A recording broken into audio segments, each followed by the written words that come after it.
Okay. Looks like we're live. So this is another journal, another excerpt, journal entry from Ash's journal. It says, "This is now the journal of an ultraviolet level admin. I'm not sure what that means or why admin is in all caps, but it sounds important. The worm that I used worked. I have feelers in many systems and claws in a few. I was able to grant myself what seems like unlimited access. I checked some records afterwards, and there are all sorts of options and settings. I set myself to undeletable. I'm not sure what that means, but it seems like a good idea to make yourself not able to be deleted. They've also been collecting information on us. So much information, like scarily specific. Stuff a company kind of has no business knowing. Another reason Transigen can't be trusted, I suppose. The worm's still doing its job. It's shedding inferior copies of itself and making it look like it's been stopped as it goes dormant for a bit and then wakes back up. I've only had one scare, maybe two, since we started. This thing is good. Pervasive. Worth the money.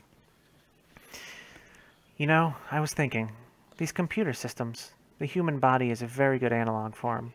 If the attacker is quick, the body responds. It floods it with white blood cells, gets rid of the problem, and patches itself up. If the problem is more subtle, slower, no alarms get raised. It spreads, and before too long, you may not be all you anymore. This system will be mine. I'm working to take it over. Bit by bit, sector by sector. Leave a door that only I know how to reach and only I can walk through." I watched the news today. 1,000 more people have died from unexplained reasons. These people are in the clinical trials for the drugs that we make here. These people's deaths are on our hands and will weigh on my conscience forever. I can see some of the records now, the bribes to government officials, the hush money paid to families, the funding cut and shifted around from news agencies to twist the knife and let the media know that they work for Transigen and not the other way around. This place and these people need to be stopped. I just got a little bit more access. I terminated all the patents on a third of the drugs that we have here. Make it look like an outside hack. Public domain drugs are cheaper. Public domain drugs can be made at the neighborhood pharmacy and don't have the corporate label or price tag on them. You know what? I think it's time for this tumor to start spreading its roots. So, hello everybody. Thank you for tuning into this latest episode of That D&D Podcast's Argent Springs Adventures Dungeon World Mega Campaign thing. This is episode 12 of Season 2. I have a big thing on the screen. I'm not even looking at it. So, yes, we are gathered here today to see if today's the day where a mission fails and everybody dies. Or, you know, adventure, whatever, blah, blah, blah.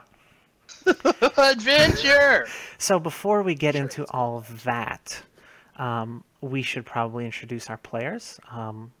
So I guess I'll start since I kind of am playing, I suppose. I'm Aaron. I'm the DM. I'll be playing all of the various monstrosities and some of the monstrosities that are on the party side. It'll make sense. Don't worry about it. So I guess why don't you all go down the list in whatever order you see fit. Maybe introduce yourself, your character name, any kind of description you want to give, and also characters' pronouns. That would be helpful for reference. I guess I'll start. I'm Matt. I will be playing the part of Father Finnick Killian. He is lately returned from spreading the great word of the Menanke and smiting the heretics that are surrounding the town. He is a he/him, pretty old, but still sharp. Got some pretty nice looking robes in his staff ever since his followers decided to give him an upgrade, apparently. Mm-hmm. Got the deluxe package for Father Killian. Yeah, pretty much. That makes sense.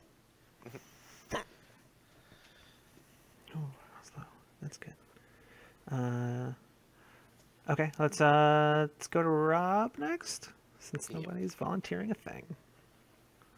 All right. This is Rob. I will be playing Oslo the Bard. He's a little kobold that loves dragons. He's gonna tell you all about them. It's been just kind of spreading the good word of dragons and how cool they are and their adventures and all of that good stuff. I like it. It's important for people to know, that dragons are good.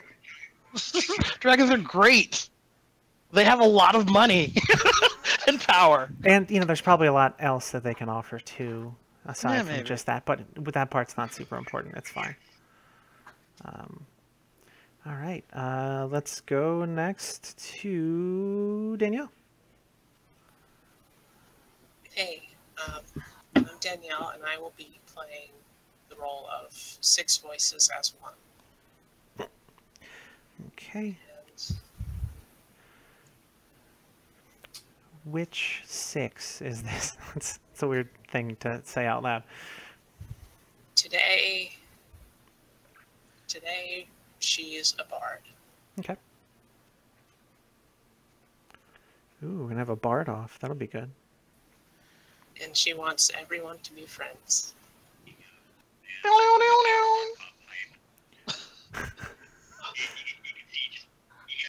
Okay. Is somebody listening to something in the background? I'm hearing like a weird echo thing. I could be completely losing it. That's absolutely a possibility. Anyway. No, that was me. I had something in the background. I'm trying to figure out a way to mute it without. That's why I keep muting my mic. But yeah. Yeah, you're fine. And let's go to our newest and most out of the ordinary character. Why don't you take it away?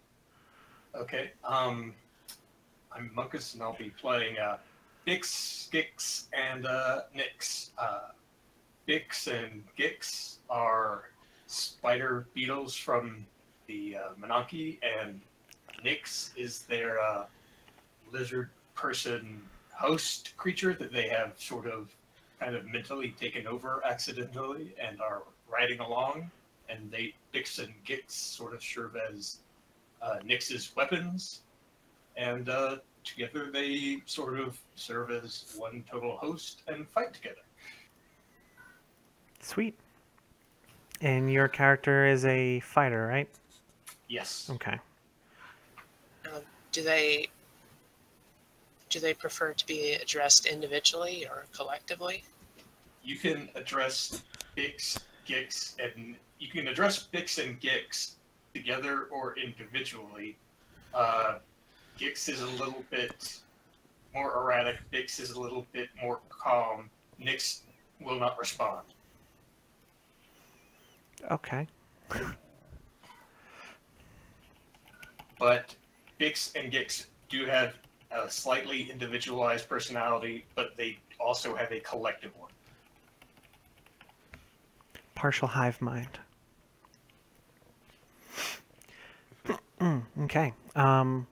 Now that we have introductions out of the way, this is going to start differently than normal.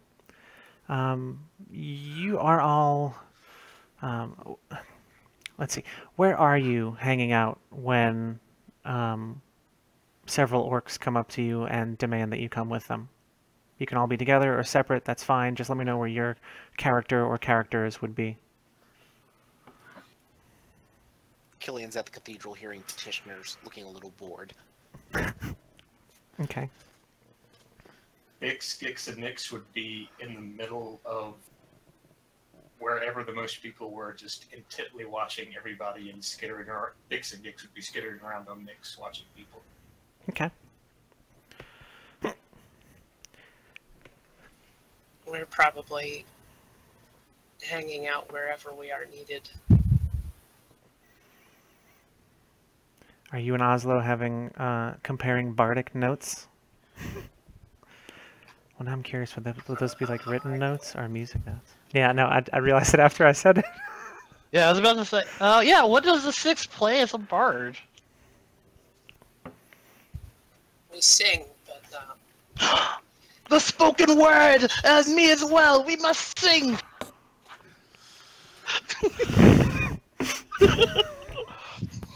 I don't have any lyrics off the top of my head. I almost choked on water. It's totally fine. fine.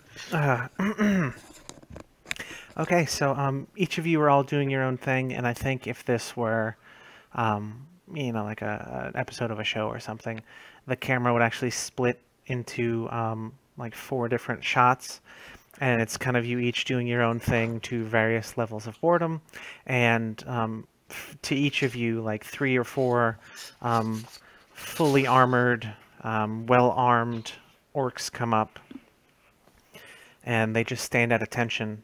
And one of them comes forward and says, "Come with us."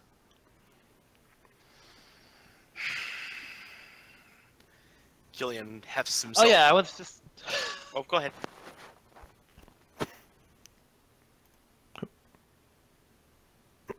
Oh, what were you saying, Matt?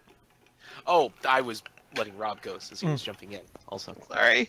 no, please. No, I didn't have anything good. It's a false start. Oh, jeez. Yeah, Killian will heft himself up, take his staff from one of the attendants, and head out with the orcs. Okay. Gix will clatter forward, yes, yes, yes, yes, yes. And Nix will go, yes, yes.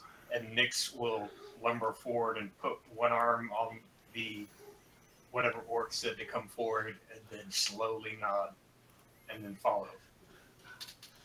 Okay. We will ask of the lead orc, as it were. Why? What is the matter? Work.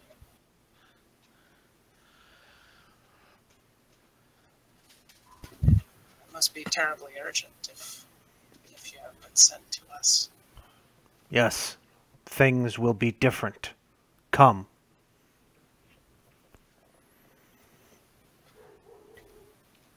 Very well.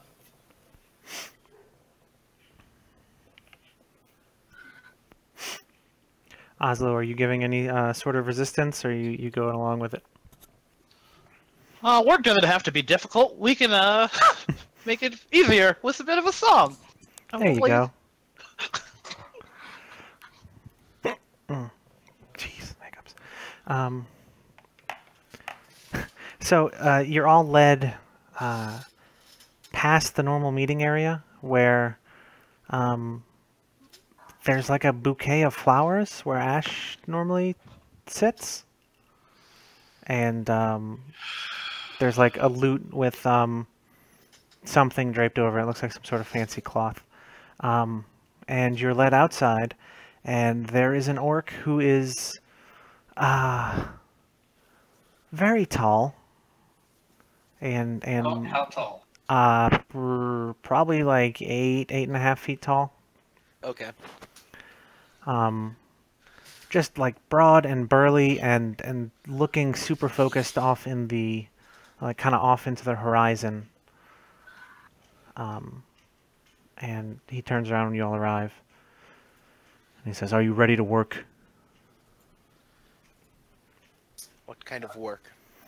Gix says, yes, yes, yes, yes, yes, yes, yes. Gix says, yes, yes, yes. Same work as always. Save the world.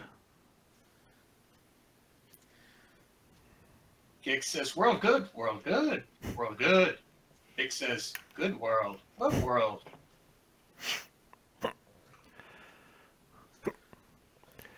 You all know of the problem with...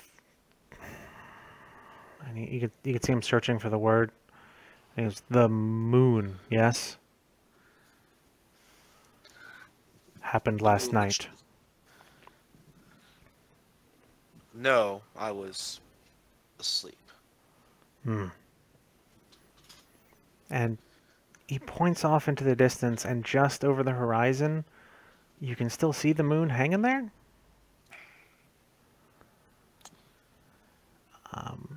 That is not a part of the will. Our area of bardic expertise is actually the planar spheres, so would we know anything about this? This isn't normal. And like it's Based on what time it is in the day, it seems like for some reason, like the sun's not where it should be, and the moon is frozen there. So altogether, it's not great.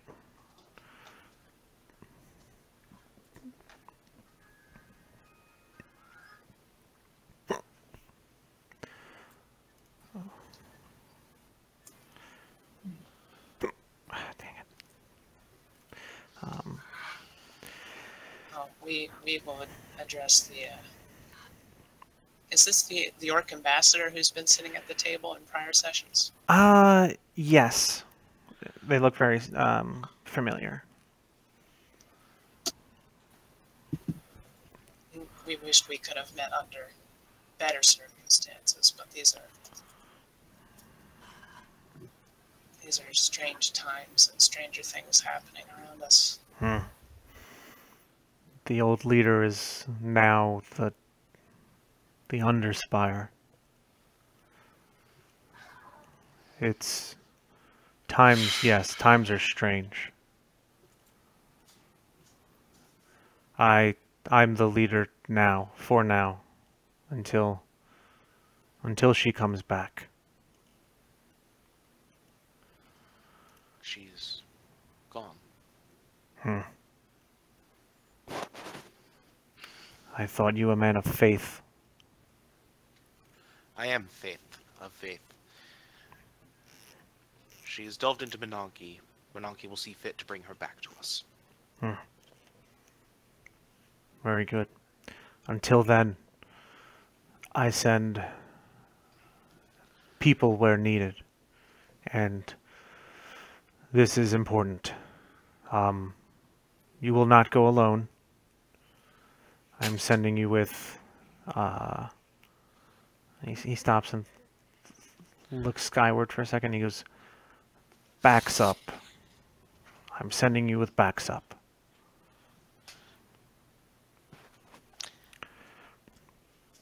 Killian nods slowly. To have many friends on an adventure. Friends maybe, Time. if you prove yourself. For now, comrades. And he claps his hands, and all the orcs who came to get you all are lined up behind you. And they have like packs and stuff, and they look ready to go. And he says, your job is to travel to the moon and fix it. Okay. Gix and Gix clatter excitedly. Killian scratches his chin a bit. That is quite the task. Fix it from here, and he taps his foot on the ground.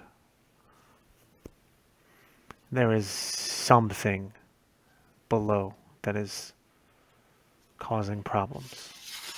Go under the moon and find it. Gix and Gix keep clattering excitedly. Maybe it's just a bit of a cultural misunderstanding, but by the moon, he kind of points up. The moon? Yes, moon. Is this not the word for your the dark orb? Each There. time you say moon, Gix and Gix keep clattering excitedly. He says we need to go under the moon. I suggest we gather our supplies and head and stalk forth. Just for the record, every time from now on that you say the moon, Gix and Gix are going to clatter excitedly. Okay. I don't know why they like the moon so much. Okay. Yes. All right. You'll find out. It's fine. If you believe we can do it, then yes, indeed. I do not know if you can, but if you can't, I can know to send more next time. And he just turns around and walks inside, back into the Menanke.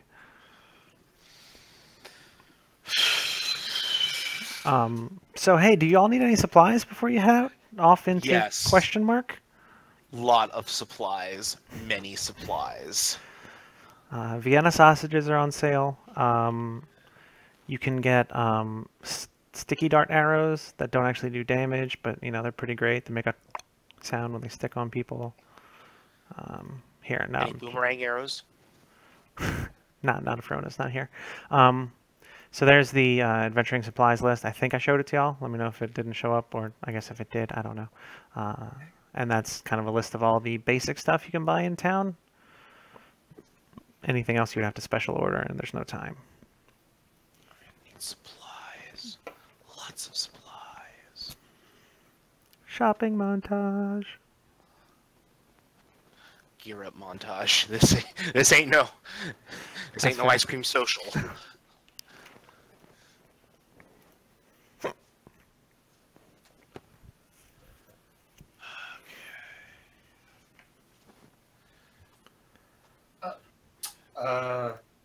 I guess I'll buy one bandage. Okay. Alright, I got 10 coins. I guess, let's see, rations maybe? Oh wait, did I use up all my arrows last time? I just totally did. Yeah, more arrows.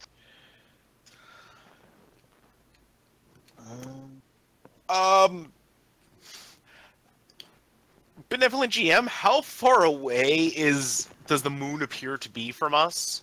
If I were a betting man?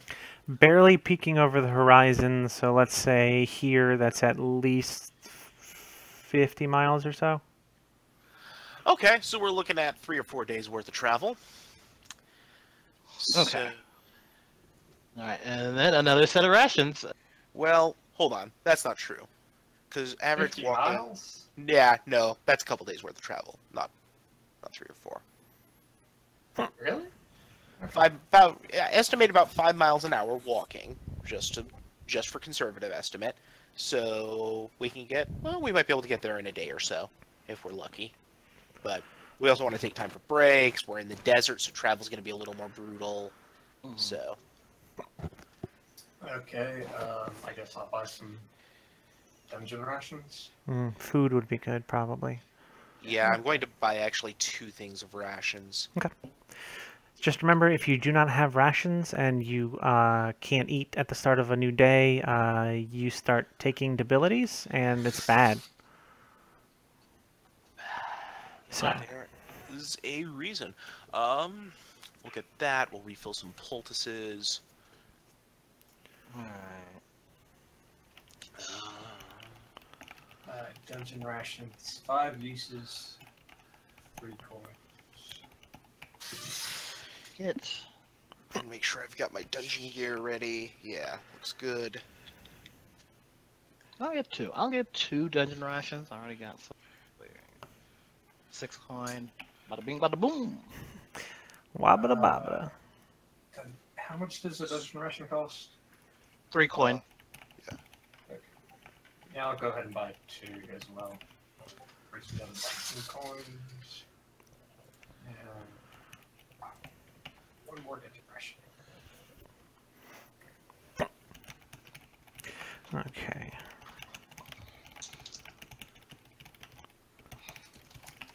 Okay, there we go. I guess if you are buying anything else, let's mark it in the chat and we'll start moving forward. So, what we're going to do here is you all are undertaking a perilous journey because you're going off into the, well, I mean, last time y'all were out this way, there was, bad shadow things, which usually isn't great. So, if you look at the thing I just shoved over onto your screen, right in the middle, top of that column, it says, when you travel through hostile territory, choose 1 member of the party to act as trailblazer, 1 to scout ahead, and 1 to be the quartermaster.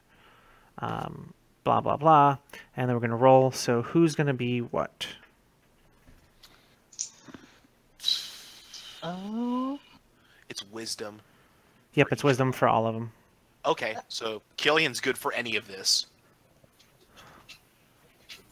Oh. We are also. Don't want me for wisdom. We are also prepared for whichever is necessary. Alright, I was gonna say, after the last adventure, Oslo is eager to show his worth. He's gonna be a trailblazer. Ooh, Yeah. okay. All Okay. right. A dragon above all else is bold. So who's gonna be our scout? 6, do you want to scout? Certainly, we'll scout. All right, Killian will quartermaster then. Okay. So everybody give me that 2d6 plus your wisdom modifier roll, or you should be able to just click on wisdom and it should roll it, I believe. Yup. Yarp. I'll take it. Okay. Hey. Damn. No surprises. Yeah. Okay. Well, y'all didn't fail anything. Yes, we didn't. By the skin of our teeth. Fail being the key term. Yeah. So on a 7 to 9, each of the rolls performs their job as expected. Normal number of rations are consumed. The journey takes about as long as expected. No one gets the drop on you, etc. So also, since the scout got a 10 plus, you'll spot any trouble quick enough to let you get the drop on it, as opposed to the other way around. Which seems like if something is stopping the moon, that might be a good thing to be able to do. That is. Sorry, drink.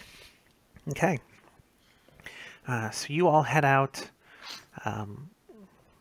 Do you have like any way that you're passing the time on this walk? Because I mean, it'll be a while, and the initial part you're kind of going through the blasted, weird, almost hellscape of the outer rings of the town. Like, it looks as if some of the buildings are on fire, but the fire is black and is actually absorbing the light from around it and is cold. So it's kind of like these buildings are on opposite of fire, whatever that would be. Killian is probably singing a hymn as he works on the supplies while Okay. they go.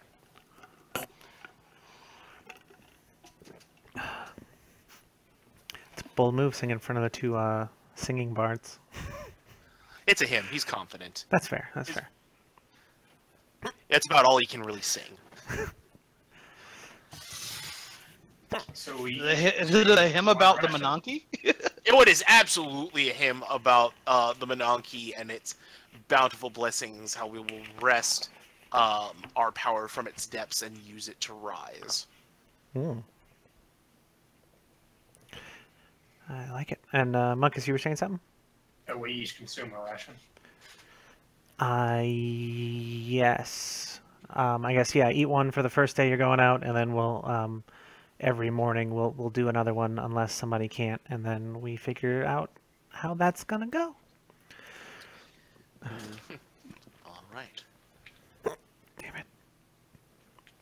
It's all right. Just keep rolling. So, you all head out. All of the orcs behind you, they're not silent, obviously, because, you know, they have packs and all that sort of stuff, but there are just these looks of steely determination on their face, and they're not speaking. They are just following behind you, I guess, waiting for orders or something. They're just, you know, they're filing up behind and waiting until they're needed.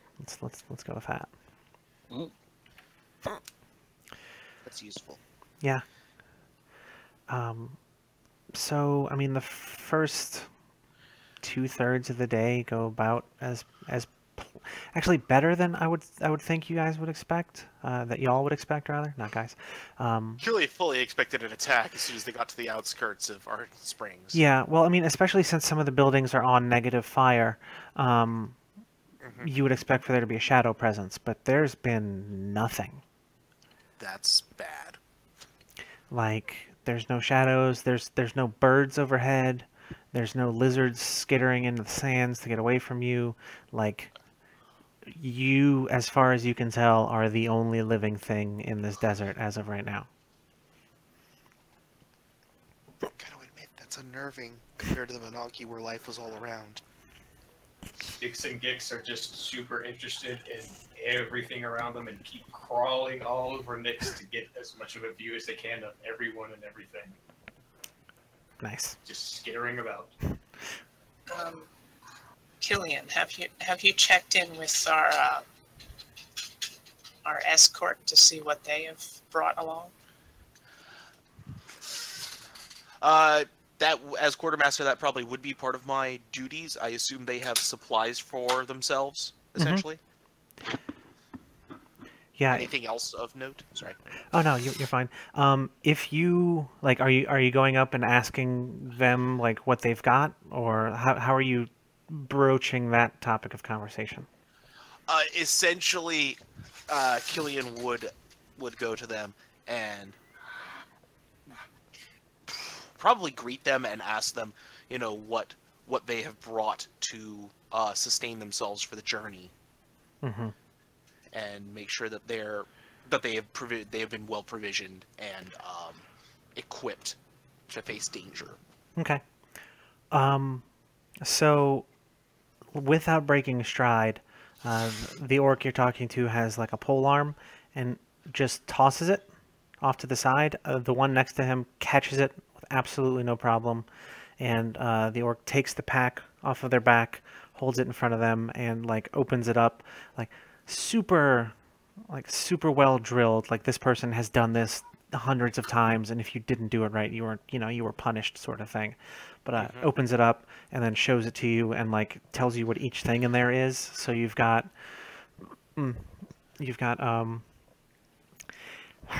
there's about roughly a week's worth of jerkies and dried dead things. There's a few days worth of bone chews, which are their preferred kind of traveling snack, just something to chew on idly for the day. There's a water skin, an ale skin, and an oil skin, and the oil one is for keeping their weapons like maintained and sharp and polished. Fire in a pinch. Yeah. Absolutely. Yeah.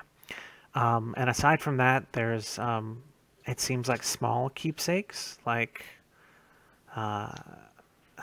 there's like a drawing or something that's folded up in there. It looks like it's made with maybe mud and blood and some sort of green stuff, but it's like a drawing of a picture of like a family, and there's like a mom, or there's two tall ones and there's like 14 small ones, Like a family photo.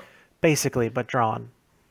Killian is pleased with the orc's fruitfulness and his attention to detail. He nods at you, flips his stuff back around, and then he has tossed his pole arm and continues walking.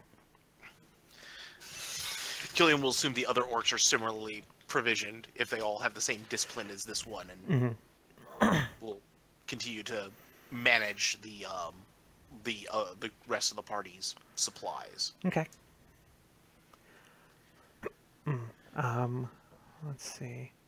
So they, you guys keep traveling, and then close to, I want to say close to probably sundown almost, or what you are pretty sure should be sundown, just based on your internal clock and that sort of thing. The sun only seems like it's maybe just past midday, but you hear off in the distance, it's like this echoing clang, and the ground shudders, and you can see these ripples washing over the dunes towards you. And as it does that, Six, you make out there's some shapes in the sand that are kind of heading your way rather quickly. They're probably about 100 feet away or so, but they seem to be making a beeline straight for y'all.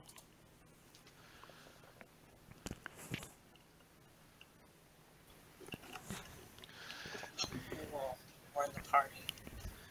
Defensive positions. Be on your guards, friend. Be on your guard, friends. Something approaches from beneath the sand. Protect the supplies. So the orcs run forward and they form, it seems like a defensive line almost. Their packs are dropped behind them. They've got their various weapons at the ready, and they are kind of bracing themselves as if they're looking to withstand something charging into them. There are spaces where if you wanted to get in the defensive line, you could, or you can do your own thing. It's really up to you, however you want to handle it.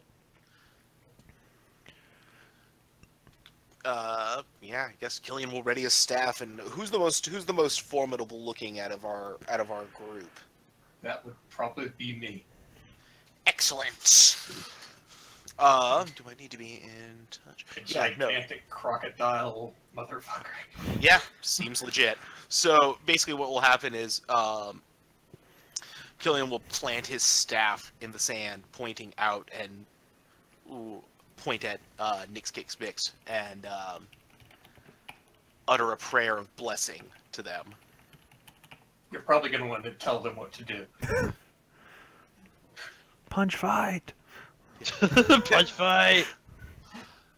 And yes, it is good. Low. Master of the punch fight style. So you are blessed. You take +1 ongoing as long as battle continues and you stand and fight. Nice. Oh, Oh yeah, I guess I could like bard it up over here. Let's get these orcs rowdy. Yeah, set it up, baby. We have to fight for our right to remain a party. The Beastly Boys? I didn't Nice. realize their hymns were still sung. Yeah. They never went out of style. I gotta put on the appropriate music for X Nix, which is probably Gurren no Yegen. Yeah, very much. Gurren no Yumiya, there it is. So Oslo, you said you were gonna try and rowdy this crowd up. Yeah, he's definitely gonna start doing some draconic rhymes, as it were. Ooh, okay. A lot of So a lot of things that rhyme with orc and being tough and glistening muscles and How often do you use the word torqued? Just curious. torched and borked and things below the sand, blows cannot land, and a bunch of stuff like that. Not that one. Where is mine? Killian, does yours give a damage bonus or a +1 no attacks? It's +1 ongoing. Okay, cool. What? I don't know what. So forward would be you only do it once. Ongoing is for the rest of the encounter. Yeah, congratulations, you have +1 for the rest of the fight. You're welcome. Okay. What can I say except you're welcome? Alright, here we go. Bloop bloop 11. Dang. All right. Y'all are killing these rolls so far. Can we like Hmm. back up for Oslo or something? Yeah. I mean, he already rolled, so if you want, roll also, and we'll just make it. If you also succeed, we'll make it a group buff. Okay. You didn't succeed, unfortunately. dear. So good news is mark XP. All right. So Cora, really? Right now? Please get your ass out of my face. I'm trying to get the screen, cat. Love me. all right. So are we being attacked right now? They're still kind of making their way over to y'all. We're in prep mode. Yeah. So I'm gonna say like some of the orcs they get the the damage bonus. 3 of them though drop to their knees in pain once like something about the reverberation of Six and Oslo together. It seems like it just I have no idea what it is about orcish eardrums, but I mean like it almost looks like somebody like poured some sort of acid in their ears. Killian turns to snap at 6 and then pauses and hesitates. Could I try to aid the bard song with? Could like Bix and Gix try to aid the Bard song since Bix and Gix aren't really doing anything right now? Well, I mean, it's already been rolled, so I think we're gonna have to leave as Okay. is. If there's a thing you wanted to try to do, like if you want to maybe like roll an aid for when they do arrive, we can apply that to, their next attack or something when the orcs go. I think it would just Okay. be 2d6 since you don't have like a bond with these guys. 11. Dang. Okay. So all the orcs you do who have are a bond not with these orcs. you do now. All the orcs who are not currently incapacitated due to audio assault are they are bolstered, and then you've got the music in the back behind them, I and guess they feel I good. guess what I do for like roleplay for this, Nyx just lets out a gigantic roar, Mm. like crocodile roar. Yeah, they and all bashes join the in. shield. 50,000 roaring orc. Like weapons in the air temporarily scream like just like this challenging bellow towards whatever the hell is charging towards you all. And I think right about that point, as they ready their weapons again, these things come out of the sand, and it is there's a few sand sharks. There are some skeletal things that were swimming through the sand and have basically burst out and are running towards you now. And then there is this viscous, shadowy tendril or something that you can see the sand sink like super far down as it moves past. And it seems to be, it broke off from the group and it's going off to the side. But yeah, we're officially in combat now. So I'm gonna put, let's see, we have 2 sand sharks. 3 skelly things. Okay, so those are your current things. I'm gonna. To kill. Oh my god, I feel bitter about my music choice now. Okay, so shark, bone thing, and the tentacle is coming like this way, and like this is the orcs, and here's you guys. So, so once per like everybody going, somebody can command the orcs to do something. So those will be that'll be a move independent of your own, so it doesn't count as your move for the round. But yeah, so you are all free to cause mayhem in whatever way you wish, and feel free. Should I go first or last? No, do your thing, man. If you got an idea, go for it. Yeah. Well, Bix, Gix, and Nyx, their racial is wild tackle, which allows them to gain forceful. So I could basically charge into one of the skelly things and throw them into another skelly thing. Yes, do it. Okay, I'm gonna do that then. So yeah, that's what. Bix, Gix, and Nyx are going to try to use wild tackle on, I guess, this skelly thing to the front left to basically grab it, do a twisting kind of Mike Hagar, Zangief throw to the one to the front right. Wholeheartedly approve of this. Don't forget your +1 ongoing. Okay, rolling. 9. So that's a 10. Oh, it's a 10 because okay. Yep. Would you like to do an extra d6 of damage and open yourself up to a counterattack? Nah, just take the 10 and take the. I'll do the 10. I'll do the 10 with the massive throw. Okay. Thing. Yeah. So roll 1d10. 9. Yeah. Can I get a +1 on that too? Yeah, it's ongoing. It doesn't say specifically just to attack rolls, so. So okay, 10 damage there. Okay. Now, There's a- click and hold for me, and let me know which one you're attacking. Okay. That one into that one. Okay. Let's see. So So you're grabbing- actually So grabs it, charges it, does like a whirlwind throw into the one to the right.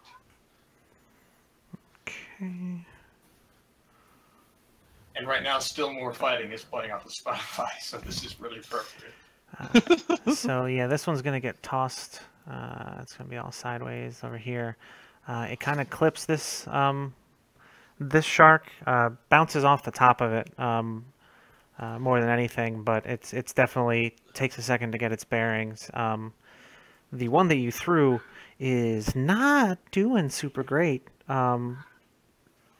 I think when you threw it, one of the hands probably didn't let go of the tail, and the tail stayed behind, so you kind of have like the top part of a sand shark fin just in your hand, and there's like a trail of blood to show where this thing flew. Nice. Yeah, so Nice. that was a thing that happened. These bonekin are charging forward. This one is going to not see the shark until it's too late, and it's going to stumble over it. So this one kind of falls and almost breaks apart. Like it hits, and it almost completely like disincorporates before it pulls back together and picks itself back up. So it's it'll take a few moments longer for it to get to you all, but it's still pissed off. So who's next? We'll go next if there's. Go. Yeah.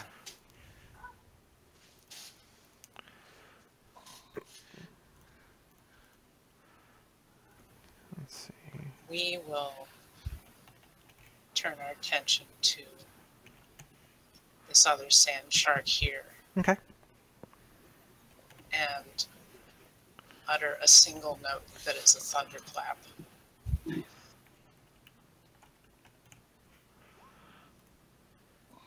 Metal Hurlant. When you shout with great force, choose a target. Boof. Yeah. It's out of control. Ooh. She's lost control. Okay. Okay. I like that. Nice. Let's see. Okay. So, I don't think that you are super endearing yourself to the orcs right now, because you definitely hit this shark, and need you to roll me a d10 to see how much damage it takes, please. I'm just gonna do that damage to both of them. Oof. Okay. That's fine. That's fine. Okay. So just a monumental like wave of force comes out of you, straight through the orc dude who's standing in front of you. So, fortunately, your pipes are strong enough to where you emanated what would be a killing blow. Unfortunately, it was split between the shark and an ally. So, both of them are banged up pretty good. It seems like the orc actually took the brunt of it. And this one falls to her knees, and like you can see her ear is bleeding, and she's clutching them in pain. But there is a neat furrow in the sand that got blown away, and it is you can see where the shockwave went straight to that shark, and it has kind of stopped in its tracks for now. So all the bone things are getting closer. They seem to be different sorts of creatures now that you're close enough to see them. One of them has like really thick, kind of sturdy looking bones. The other one seems like it's almost partially like turned to crystal or something. There's these weird blue veins in the bones that are giving off this faint light. And the other one seems to be some sort of weird amalgamation of multiple different skeletons, because none of the bones match and none of the limbs are the right size. Which one is the amalgamation? Over here, the one that stumbled. Right. So Killian and Oslo, what's up? Do I see where the tentacle thing went? I mean, like a quick scan. It's not trying to hide itself, but it is definitely trying to flank you guys. So it is. If these things are coming at you from, 12 o'clock, this thing's probably at like 4 or 5. Yeah. Killian goes after it. Cool. Cool. So he'll charge in with his staff of might. And go for the hack and slash. Okay. So how does it look? Are you doing like a big overhead swing? Are you I'm thinking he's actually like going for the leap, and like just jamming that thing into the ground where the tentacle's at, essentially. Okay. Just trying to bury it in there. Yeah, definitely. So, yeah, we'll take that. That's 7. better than the alternative. Oof, okay. So roll your damage, and then I'm going to tell you what this thing does to you. Yeah, seems good.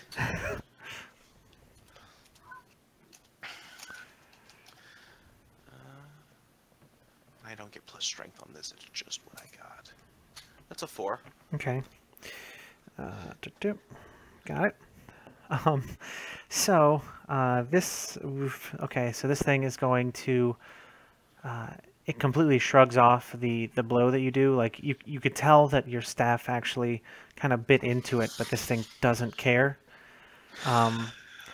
It comes up and then very gently puts the end of the tendril like flat against your chest, and then you feel the spines inside extend into your chest. So we're gonna roll 2d12 and take the best one, and then add 4 to that, and that's how much damage you take. Great, it's a giant jellyfish. So that's gonna be 8 damage? Yes, which I mean, it's not bad. Like that could have been way worse. Yeah. Yeah, it could have been way worse, but Killian's still gonna, give the big bellow pain. Stab That and fucking you hurts. fuck. We're not paying so much I attention. don't know if it even has word. I don't even know if he has words at that point. It's just ah. What were you saying, 6? Yeah, we're not paying attention to Killian so much as trying very much to apologize to the orc we just blasted a minute ago. That's fair, I think. Oh, Oslo, what you got, buddy? Yep. All right, Oslo is gonna maybe help out the father over there. He like goes back and kind of tries to do the motions. Like I don't know if I motions correctly. All right, the arts, focus on the breathing. Okay, halal, give me strength. And he's gonna summon a burning brand. Try and breathe some fire, everybody. Oh dear, this can only end well. Probably fine. All right, burning. Man, I totally misspelled that. Ugh. Bruno Let's change- Bams. Let me change this so you all don't feel my shame. Bunnin brand. Oof. Oh, why? Why? Okay. Ow. Woof. First off, mark XP. Wow. What is your class damage die roll by chance? D6. Okay. You fucked up the stance, and when you're supposed to pull your hand back to bring the fire like into you uncontrollable, you moved your hand forward, and you basically fired like a small fireball over at Father Killian. Yeah. Jesus Yeah, Christ. this- I'm helping. So Yes, you're helping like a cat. Kobolds are not dragons. Everyone. so I need you to roll me your damage die, and we'll see how much Father Killian takes as you Father kill him. And this is where you get a critical success. 5. Close enough. Okay. And you know what? Burns us. You know what we'll do? Oslo, since you went last, you get to command the orcs this turn. So what do you want them to attack? They can attack 2 different targets. right now. I wouldn't get that jellyfish.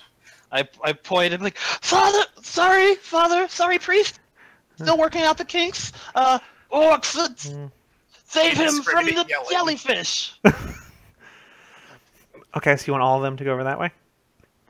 No, just like half. Okay, hold on. Like you, 5. Help him. Okay, so these are going to peel off. They're going to try and attack this thing. Oslo, give me 2d6 plus, let's say 2 for their hack and slash. And what other target do you want them to attack? I guess the sand shark, yes. Okay, we got 2 side by side. The one on the right looks like it's more damaged, but it's totally your call. Save the father and finish off the wounded. Okay, so you roll the hack and slash for that, and let's say Bix, why don't you roll the hack and slash for this one? So it's another 2d6 plus 2. 2d6 plus 2. Ah. Oops. Ah. Slash roll. /R.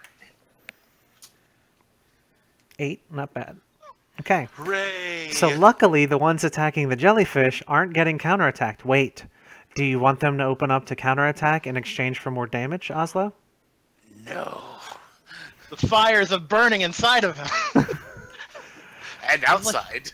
Yeah, he's just he's so upset about father killing. He's like, yes, push the attack, yes. Oh god. Okay, so I need you to roll me a Jesus. d8 plus a d6. And Bix, for yours, I need you to roll me a d8, and these things are going to get counterattacked, so that'll be fun. Yeah! Okay, well, I need you to roll me a d8 plus 1 for the shark attack.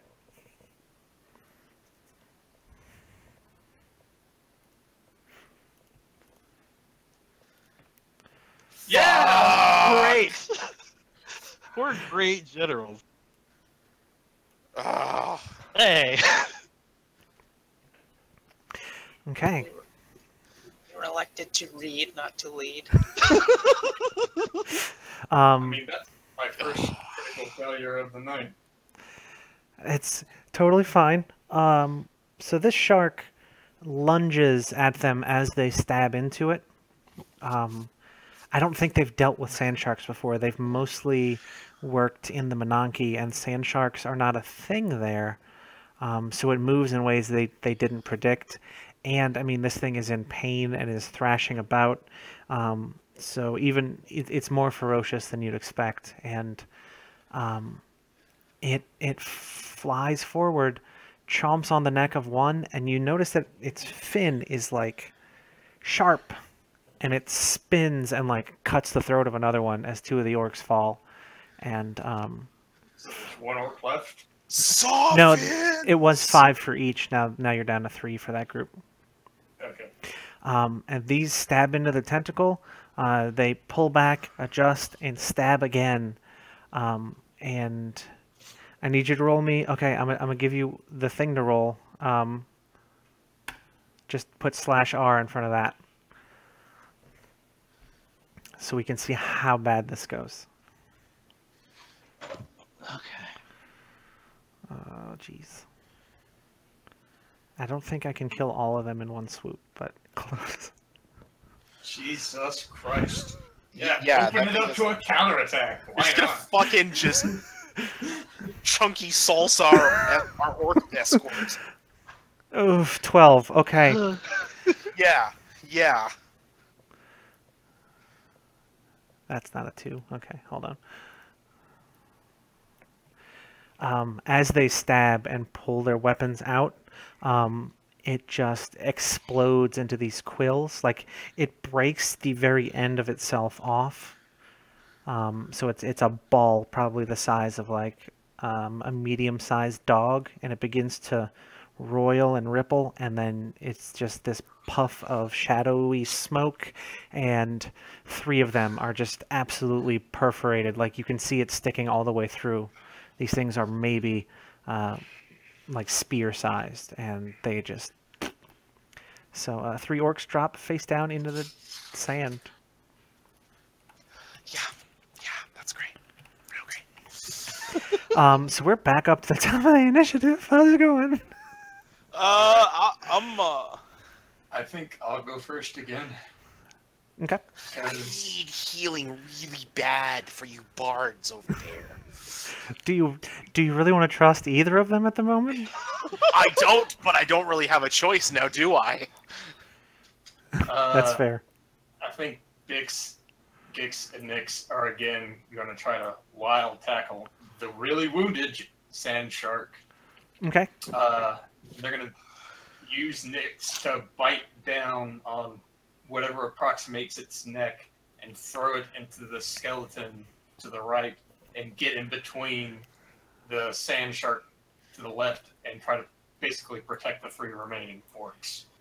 Okay. So roll strength. 10. That'll do. And I will not open myself Oh, up to come on. counterattack. You didn't even let me make the devil's bargain. Jeez. I just want to say, for those of you who haven't played Blades in the Dark, the devil's bargain is maybe one of the most fun things in a long time for an RPG, so you should check it out. Very good. Can I also bring up the fact that I actually double booked RPGs tonight? Damn, dude. So that's 10 damage to that sand shark that I just threw into that bone thing to the right. Okay. And I will finish in between the sand shark to the left, right here. Okay. So Boop. I'm just basically right. Yeah. So you do that. This thing is... Let me see how much damage you do. Okay, that's fine. And that's going to do that much. So you knock out part of what makes up this skeleton with this shark that you throw.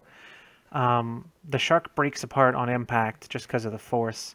And now the skeleton has rejoined itself, but it's missing like half of its spine and rib cage. So it's just angry legs with a very, very small torso and then angry arms and head on top of it. Yeah, and it's that's the thing that happened. Who's next? I will heal the father to make up for. Hopefully. Are you really sure you won? Hopefully to make up for my mistakes in the past. We had a little oopsie doodle, but we're gonna get better now. Oh yeah, he's gonna be like, Father Killian, you, maybe you're better at leading these orcs than I am. And I start just saying very inspiring raps at him. Oh, yeah, there you That is some inspiring rap.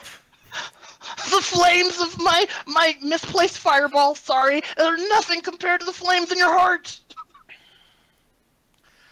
So, what's my D8? Oh yeah.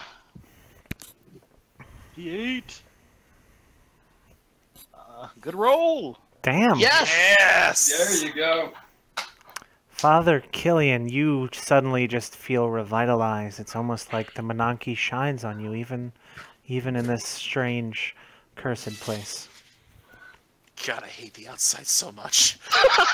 Could it be, perhaps, that the Monanki is not a place, physically, but a place in It our lives. hearts? It does. It lives inside of all of us, just as we live in it. The real Monanki was our party. The real Monanki was the friends we made along the way. Kinda, yes. I mean, you are trying to survive them at this point.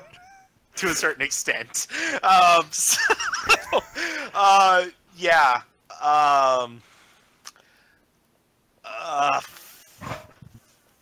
Fuck it. Magic weapon, let's do this. Go, go, glow stick.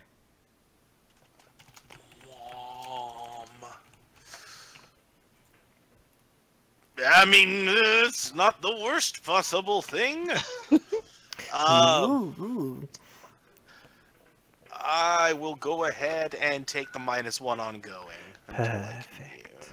Perfect. Yes, I'm certain you're pleased with this. Oh, yes. I love when anything happens, the good and the bad. However, that gives me the goodies. So now I get plus 1d4 to my attacks. So, yeah. Would I be able to also hack and slash at this point, or is that just a bit, Yeah, that's fine. I'll let you do it as like a quick, you crank the handle on your weapon, it glows, and you bop someone on the head with it. Oh, fuck me. Hey, remember all that health you healed? Yeah, not no more. No, it's mine now. It's mine now. Gobble gobble. So I need you to roll your damage. Are you still attacking that tentacle? I was trying to keyword. You should have his absconded. Killian is nothing if not a fearless individual. It's the will of the monarchy that he slay this abomination. So. It's the will of the monarchy that you get the fuck out of here. I didn't hear that from the monarchy. I'm just putting that out there. Okay, 9. Yeah. Ow! Ow! Ow! So your weapon. That's twice you've rolled a 1 on that damage, by the way. So your weapon glows, you go to bring it down, and then at the absolute last second, you see a crack form in the middle of it, and it splits into 2 tendrils, and one stabs you in the leg, and the other one kind of stabs you right up through the armpit and kind of out of your, like into your collarbone area. And then, quick as can be, as you recoil, they come back and reform into 1 tentacle. Now he starts swearing. Somebody else should go before I use the orcs to do something rash. Yeah, so 6, you also have the orcs to drive, so do yourself and them in whatever order you see fit, and see how that goes.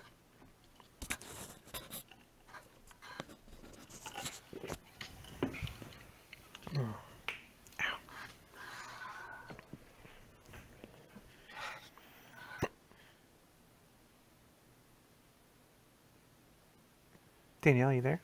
No, Oh, there we go. we will direct the group here Mm-hmm. to reposition here Okay. and deal with this guy. Okay. So they're basically going to run to defend the bards and then charge forward into the nearest bone thing. So roll me 2d6 plus 1 now for them. And do you want the ones by the tentacle to woof? That's a 4. Do you want the ones by the tentacle to keep attacking it, or what would you like them to do? They should continue fighting the tentacle. Okay. Well, since... okay. Father Killian, why don't you roll me the attack for them? It's just 2d6 plus 0 since they are shorthanded. Straight away 2d6. Great. This is just fine. This is dandy. This is great. Always leave the Menaki. Everything good happens out here, guys. A 9. Hey, that's... Oh no, they're also getting attacked. Yeah, no, that would have been nice if I had the +1. Yeah. No. Okay, so both of... Okay, so okay. Let's let him do the damage first. Yeah. Please. Oh yeah, definitely. I'm just trying to parse all this in my head. Okay, so 6. Roll the damage that is done to them. It's just going to be a flat D10.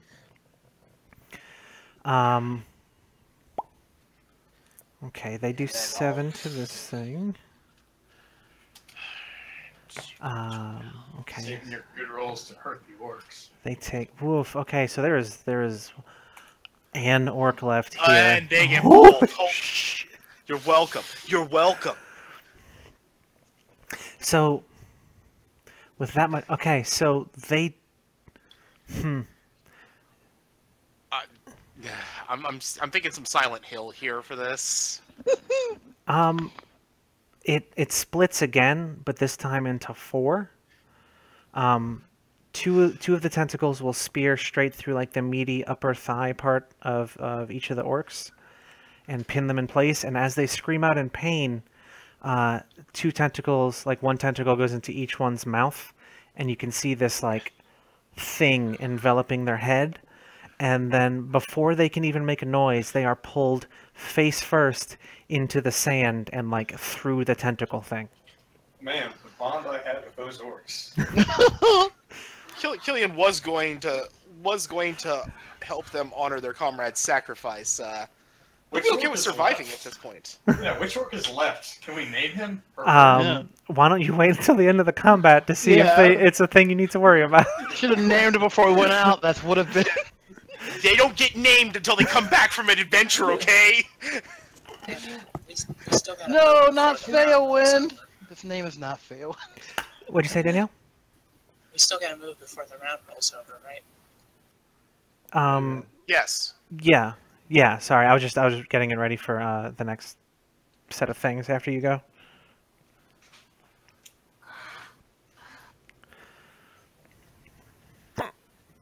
So we hear Killian screaming all of these profanities from over there, and we turn around. Which one of these is us? Can't select. No, you can't. Just one of these. Sorry, one of these two, the darker ones. Anyway, we're going to go over there, and Okay. we're just about in tears at this point from all the carnage that has just happened. And we sing a silent note, and our tears become mist to surround Killian and restore him. Yeah, Unsuccessfully. this is nice. This is fine. Don't heal sad.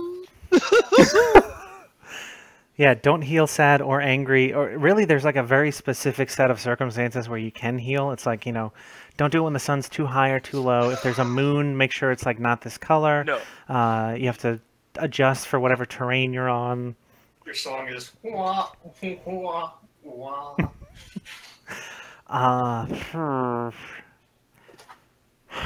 Roll me a d4 if you would, please. Jesus. Okay. Oh. Your tears do become as mist, and a wind picks up, and they settle on this tentacle. Oh, God. Great. Good and great. Next time, you gotta count for the wind. Magic is hard, man. Magic is hard.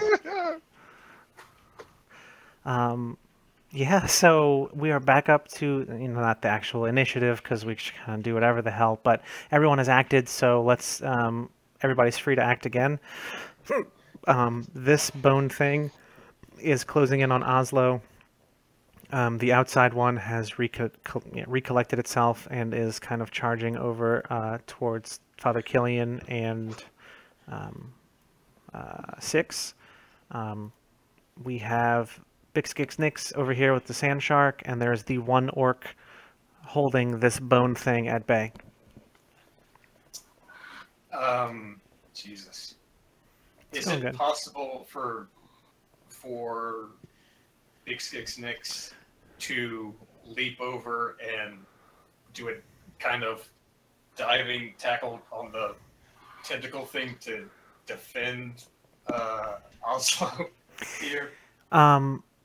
You can do a defend, but in order to break away from the sand shark, you'd probably have to roll like a defy danger to like break off combat with a thing that's still actively trying to eat you. All right. I can try a defy danger on that Okay. guy to just barrel past it. Okay. I was gonna say, are you trying to like just speed your way through, dodge, just endure the bite? Like what? He's just going to basically pound it away, just like as if he's just like as if he was a running back and just shrugging off a tackle. Just be like, no, fuck you. Okay. Using strength to endure and shrug it off. Yeah, I was gonna say either strength or con seems like it would work for that. So either one works. Yeah. 11. Yeah, I suppose that works. So you get by, and then if you're trying to defend them, why don't you roll me your defend move, and we'll see how successful you are at setting yourself up for that. Well, am I defending or am I trying to do a tackle attack? Oh, that's I might have misunderstood. So if you want to just I'm trying to basically tackle it and pull it away from it. got you. Okay, sorry. I was thinking it push was it away like from it. yeah, I thought it was like arrive in the nick of time and like deflect a blow. But no, if you're trying to I'm trying to attack it, barrel it out of the way. Yeah, he goes in there, puts Bix and Gix, stabs them into it, and shoves it does the diving kind of as if he's a wrestler doing that, diving tackle, stabs Bix and Gix into it, and pulls it away and tries to pull it away, essentially. Okay. Yeah, that's fine. 9. That'll do. No, that should be a 10. They double clicked. It's the first one. My mouse double clicks sometimes. Okay. Would you like to open yourself up to counterattack? I'll on that tentacle thing. I'll pass. No sense of adventure, you know. It's real shame. I think I've got quite enough adventure for all of us. Thank you. That's fine. Roll your damage for me, please. And that's +1, so 10 again. Okay. Sure. Okay. I guess whatever this thing's doing, it's focusing on the holy man for the most part right now. And it doesn't really see you come up on it and just sort of take a chunk out of it, which melts into the sand. Like as you cut a big blob off of it, it begins to bubble, and then it makes this hissing sound as you can see it shifting into the sand for some purpose. I'm pulling it as far away as I can this turn from Ozma. Okay. And what we're going to do real quick is let's take a quick 5-minute bio break. We've been going for an hour and a half at this point, so we're at probably at midway point or further. So I'm going to mute all of the audio things, and we will reconvene shortly and get back to shenanigans.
Okay, everybody. You may notice that I don't have all the fancy overlay stuff that Andrew does because I'm not that coordinated. But you know, maybe for the next campaign I run. But anyway, we are back. Everybody is freshly snacked and hydrated. I got nothing. There's people looking to kill things, so why don't those people kill some things? 6. Oslo, what you got for us?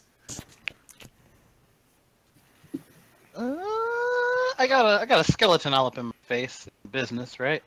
Yorb. All right, I'm gonna see if I can. Oslix. Only in a transporter accident. What is my best move here? I think I'm gonna try Burning Brand again. If I can. Oh God. Okay. No. Just, are you near the orc right now? Are you gonna like just? No, it's 6. Fires. Fire. 8. Fire. Okay. Choose one tag. Fiery touch. Oh, the weapons always begins with fiery touch or dangerous. Okay. I don't have a list of the tags here. I can copy paste them.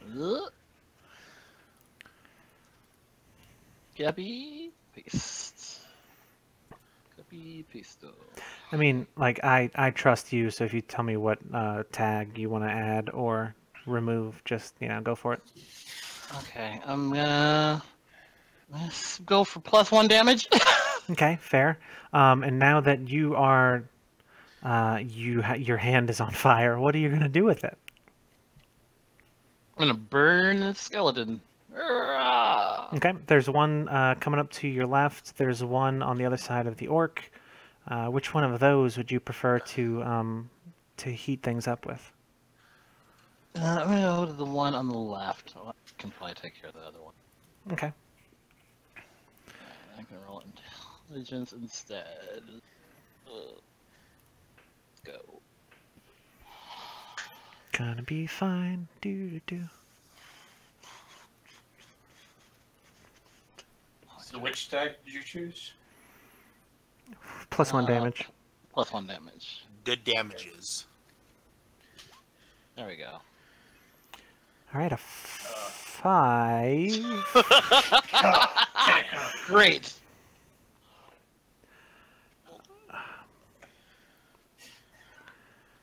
Huh.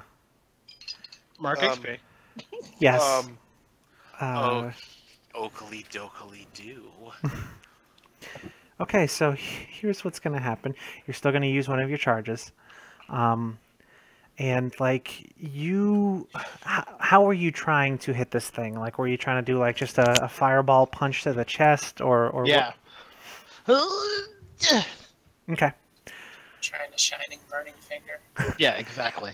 So you punch into the chest, and you hear this, like, rush of wind as the fire some of it is pulled from your hand into a ball inside of the cavity of this thing's chest, and it grabs you by the shoulders and pulls you in as the jaw opens, like, way, way too far, and this gout of flame erupts in your face.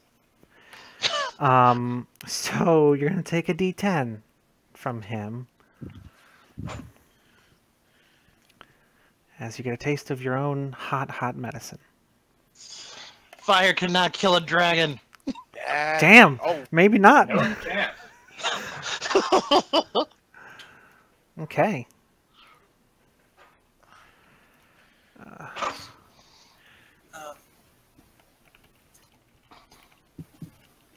Like I thought Oslo was a kobold. yes. He has Don't tell him that. he is a person with aspirations, is what he is. Yes. Dreams. Kobolds are related to dragons, I believe. Mhm. Something like that. Depends on which brand, but I think we're using lizard brand kobolds in Argent Springs. Mhm. He would be happy to show you a lot of literature that. It's old mangled D&D books. No, you see in the third edition. What you got, 6? Yeah, but say Six and Killian, who is going to go next? I guess Killian will go since let's keep this moving. Killian has realized he has made a terrible mistake, and decides to try and pull back. And seeing the bone things have gotten uncomfortably close, I think it's time to try and turn undead. Okay. Okay, where is it? Turn undead. You don't even have to roll for it. Congratulations, you're undead. No, please roll. How about fuck you? Oh, son of Good roll, crew. Gonna mark XP on that. Mark XP, crew. No So XP for me. Oh man. I'm going to introduce a complication for you. That sounds complicated. Hey, look, let it not be said that I only take away. I also give. I will give you that these bone things will not attack you right now, because as your arm slowly begins to just erupt in pain, and the skin begins to crackle and turn greenish gray, you realize this is the other version of turn undead. Oh, son of a... No! It's fine. It's just your arm right now. But that may be something you want to deal with later. Yeah, maybe. So, Six, looks like you get to drive the orc also. I can't edit it, so I'd take the Z off, but I can't. So. Save the orc! Save the orc! Save the world.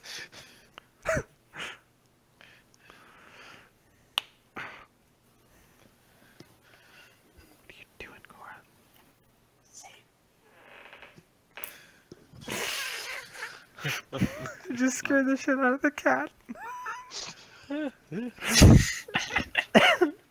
Oh, I'm an idiot. I keep forgetting to add the +2 damage for my weapon. Nah, it's... Everything that you would have killed is already super dead, so it's fine. Oh well. Actually, Get wrecked. I'll take it off of this thing. So, Six, what's up? How about like somebody else orders the orcs while we decide what we're doing? Sure. So there's one orc to command. Let's, I guess, go with someone who hasn't commanded an orc yet. What do you want them to do? Killian, that orc is like facing down a sand shark, right? He's facing down like just the weird, slightly glowy crystalline skeleton. Retreat! Yeah. I mean, at this point, I think he's kind of ride or die with this. Mhm. So No! if he's gonna fight, he's gonna go down fighting this thing. Yeah, sure. Save the orc! 2d6, right? Yes. Oh fuck! I told you! Save the orc! Okay, for those of you who are just listening to the audio, he rolled a 3. That's good, right? The sum total of your 2 most recent rolls wouldn't be enough to be a full success.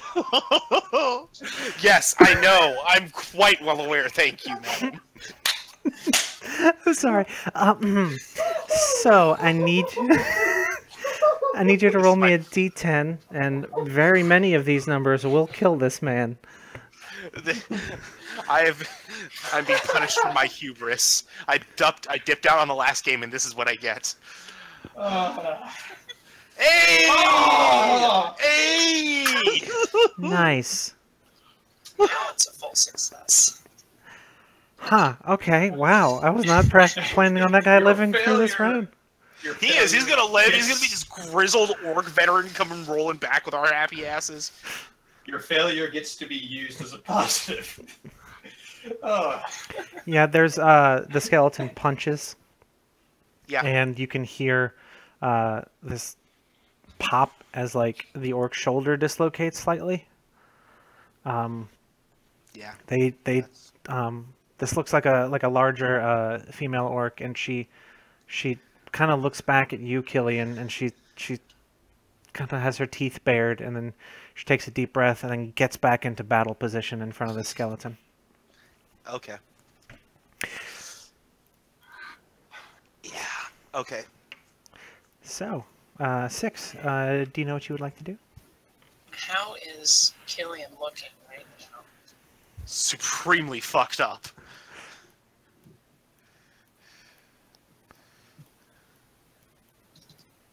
We're going to try again. Oh dear. Okay. We're good. We can take this. Hooray! So how we get D8? Damn. Yeah. Yay! Finally. Oh. Okay.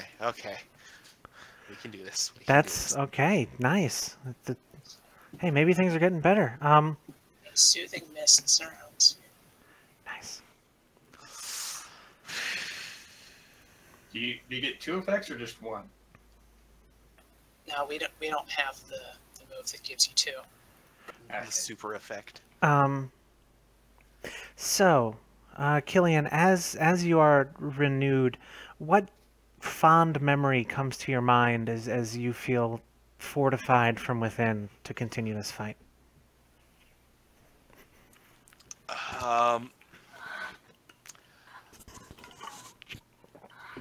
Showing Ash the new cathedral that the followers had built. Okay. That's fine. Yeah, it's fine.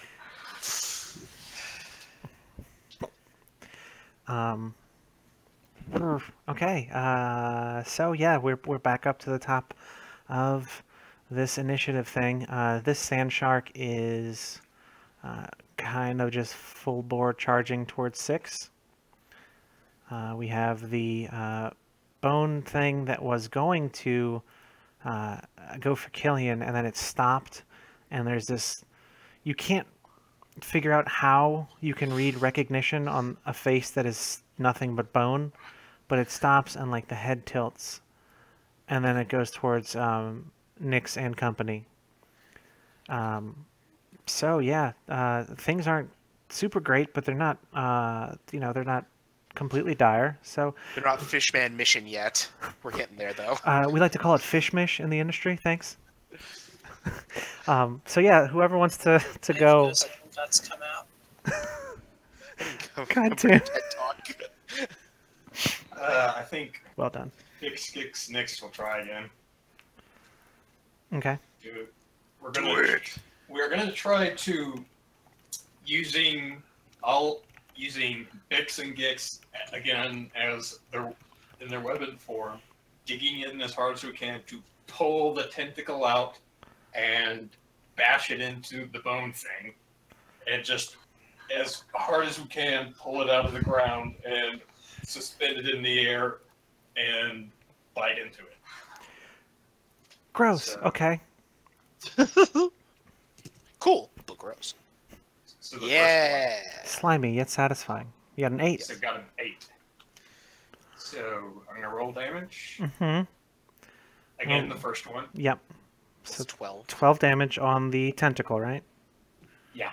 Okay. Poof. Okay, let's see. 12. Okay. And I'm trying not to read the Twitch chat. Patrick says, our party sucks at escort missions. Stop doing them. The GM keeps giving them to us. I don't know what we're supposed to do. Well, in this case, we're the ones being escorted. Yes. Yeah. I think we're gonna have to get into like self-rescuing princess territory because these orcs are not gonna help you for much longer. So you said you take a big bite out of this thing? Yeah. Okay. Like rip it out, Okay. not like swallow bite. Okay. Yeah. That's fair then. I was gonna. Okay. Yeah. I know what you're doing, you sly dog. So I think what happened. Oh, you have to roll the damage this thing is gonna do to you. By the way, What do I type in again? 2d12 K1 plus 4. 12 K1 plus Plus 4. 4. 8 damage. And I I have 3 armor. Okay. Oh, has it not been taking? Has it been taking armor into account this whole time? This one, yes. Oh, okay, got it. The sand sharks ignore armor. Okay. I'm Well, not. I should have way more HP than I I did. may not have said that. Anyway, sorry. Just that's all good. assume not piercing unless I say otherwise. No, that's fine. And so yeah, you rip a chunk out of this thing, and it immediately after you rip the chunk out, it turns into this liquid that rolls down your arm, and just begins to burn. Like the skin starts to bubble and crack and split and blech. But hey, you're still alive, and this thing is slightly less so. So that's something, man. That's something. So who wants to go next? Everything's fine.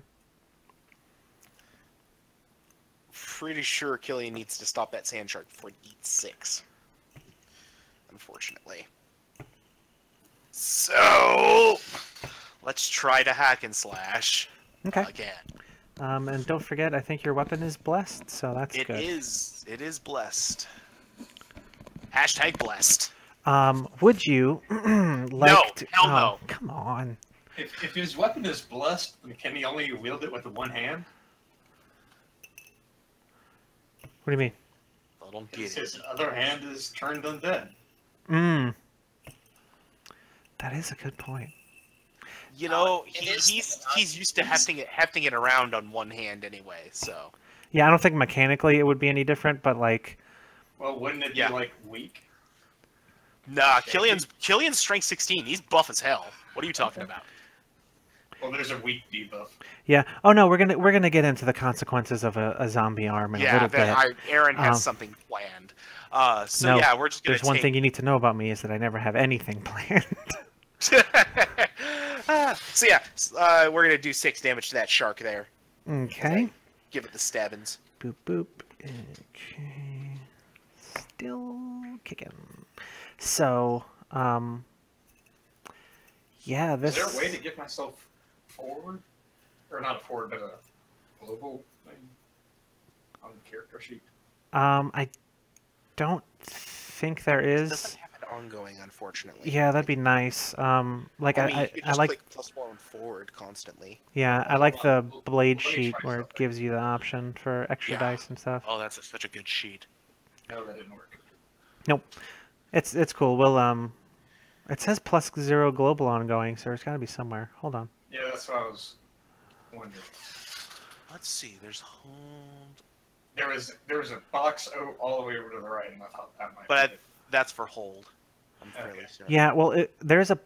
Oh, so when you roll after you have a +1 forward. Oh, look, global modifiers, right below your race. And then ongoing roll modifier. Bing. There you go. Ooh, it even has things for barbarians. Ooh, this is useful. I didn't realize that. Huh, look at that shit. Okay. Tech support wins again. Did we learn something new about the world today? The real Yes! it doesn't count because it's the real word. Shush, shush. The Monkey provides. I really enjoy the idea of this being like meta knowledge that's provided by the Monarchy to the characters, and they just have no idea what it means. It's like those video games that break the fourth wall. It's like, just remember, push A to dodge. And they're like, what the fuck does that mean? It's like, no, the person who needs to know will know. And you're just like, what? It's 8-bit theater, but we have no red mage. There you go. I completely forgot everything we were doing. Okay, you did 6 damage to it. You did not open Yes. yourself up for counterattack. No. All this was tests. Killian's gone. So I think we're... 6 and Oslo still need to do their thing, as Yeah. well as our lone orc. Yep. So 6 and Oslo, who would like to go first? Or, first, but out of the two of you. Yeah, I can't actually. It's not affecting the global ongoing. Let's see. It's not. We'll have to mess with it off screen. Okay. We can fix this. How much better is Killian looking right now? Incredibly. except for his arm, which is in fact a horrible abomination, which we hacked off later.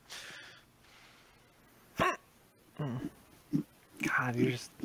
So, but like he took hits twice and then. Well, he took hits several times actually. Because remember, he also got caught on fire, so he's still smoking a bit. But he literally just like kind of nudged you to the side and just speared this sand shark right in its gills.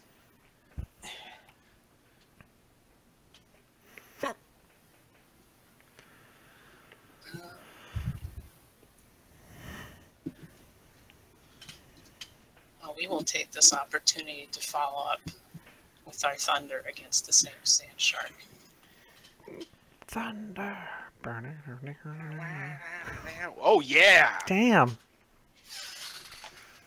All right. That 11 super hits. I was gonna ask if you want to. 11. Oh, damn, Danielle with the things tonight.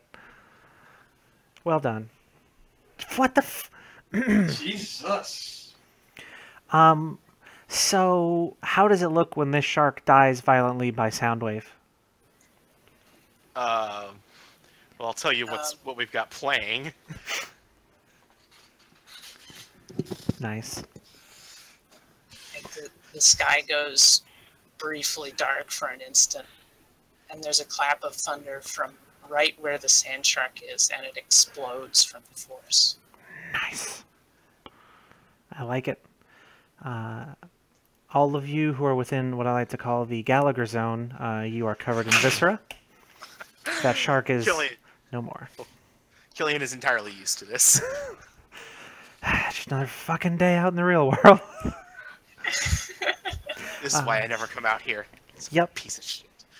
Oslo and the Orc, which sounds like some sort of weird buddy comedy. You're up. I'd watch that. I would as well, actually. Just kobolds and orcs trying to get along together. Rob, you're They're muted. the original Odd Couple. Save the orc. Rob. All right. So has everyone controlled the orc this session, or can I hop back in on? Get up on this. All right. So I think Oslo is kind of panicking.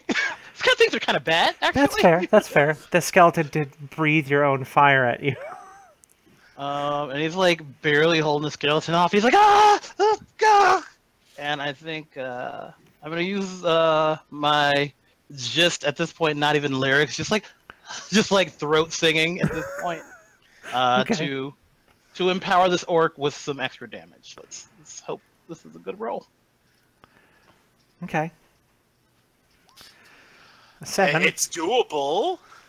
You draw unwanted attention, or your magic reverberates to other targets, affecting them as well. I'll take that unwanted attention. Damn it. Okay. You have +1 sand shark groupie. No. Okay, so you're giving the orc +1d4 forward? Yeah. Okay. Okay. Are you telling the orc to attack that skeleton in front of them, in front of her, or come protect you? Okay. Or protect me. Just kind of run up and tackle this skeleton. Okay. Yeah, just so this orc is going to run over and roll 2d6 + 0 for me, please. 2d6 + 0.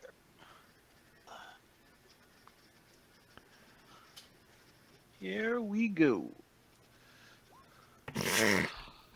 4. Great. Yeah, great and good. You rolled a 4. Okay, so, fuck. I need you to roll me a d10, please. Why'd you give the orc the damage? Why'd you give it to Nix, Bix Gix? That's true.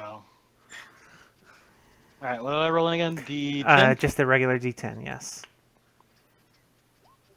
Wow! Hey! I was gonna say anything more than a 1 and this lady is dead. And she's not great. I want to get that part across. She's doing real bad because she goes to tackle, and this thing just, I think it plants itself and stops her dead in her tracks, and like you can see her body crumple, and then it just, before she hits the ground, flips her over, and then like bends her back across its knee, and then pushes her into the sand.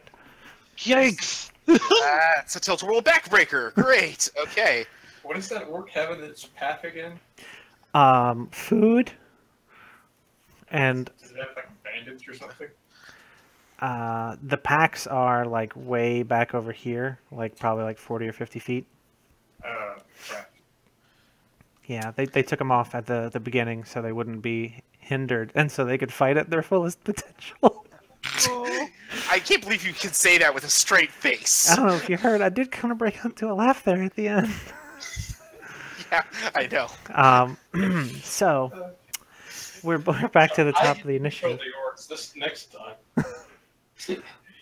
My turn for the orcs. Yes. Fuck some shit up. All right. Fix, Gix, Nix. Time to Fix. time to take on this tentacle thing some more. Let's see. Yeah! All right. Meaty. All right. Continuing with this Fucking whole tasty. Mm-hmm. grabbing this tentacle thing, swinging it around helicopter style into the bone thing, and just slamming it back and forth like hammer style. Boom, boom, boom, boom, boom, boom, boom. I'm imagining just like Bam Bam from the Flintstones. Bam, bam. Yeah, exactly. Bam, bam, bam. Okay. Roll your damage for me. Do you want to open yourself up to blah blah blah blah? No, Oh, okay. not against this tentacle thing. It's fine. Ooh. It's fine. No, this is fine. This is Ooh. fine. It's 4. No. That's no. Yeah, it is 4. Yeah, you're right. Because I do have the +1/4. Yeah. Yes. Remember, Father Killian loves you. You dig in with your fingers and like you. And Bix and Gix. Right. Sorry, I just consider them parts of your hands at this point. But you dig in and you grab, and then all of a sudden it turns viscous again and pulls away from you. So it's hard to tell if you actually did any damage to it. But this thing did not break loose. Like it's come a little bit more out of the sand, but it's still hanging in there and resisting. What about the bone guy? Well, I mean, he usually what I've been doing is if you do overkill damage, I apply it to the other thing, and this one didn't come loose, and you did not do a ton of damage to this weird tentacle based on the weird armor it's got. So, bone guy's fine. Oh.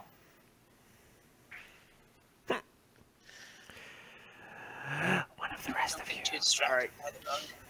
Oh, I did Killian's not. gonna scrabble over the sand shark and go to heal the orc. Damn. Okay.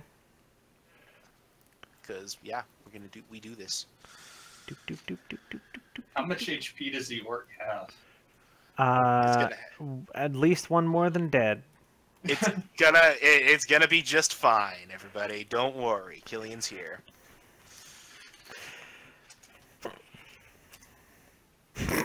It gives it something. Actually, no. It gets 6 because I have the healer power.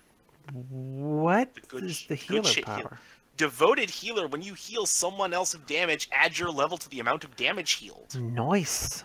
Nice. Okay.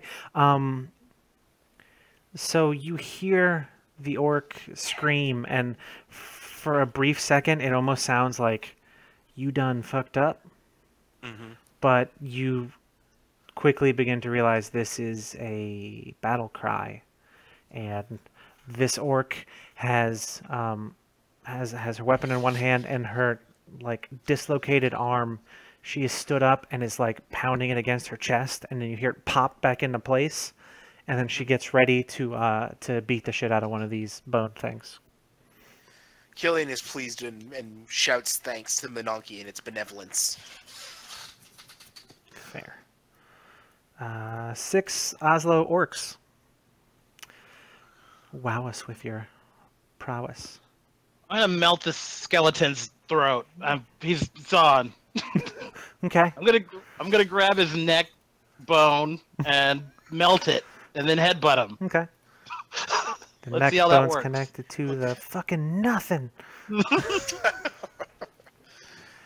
right, Quit. let's go. Clicking these intelligent. Come on.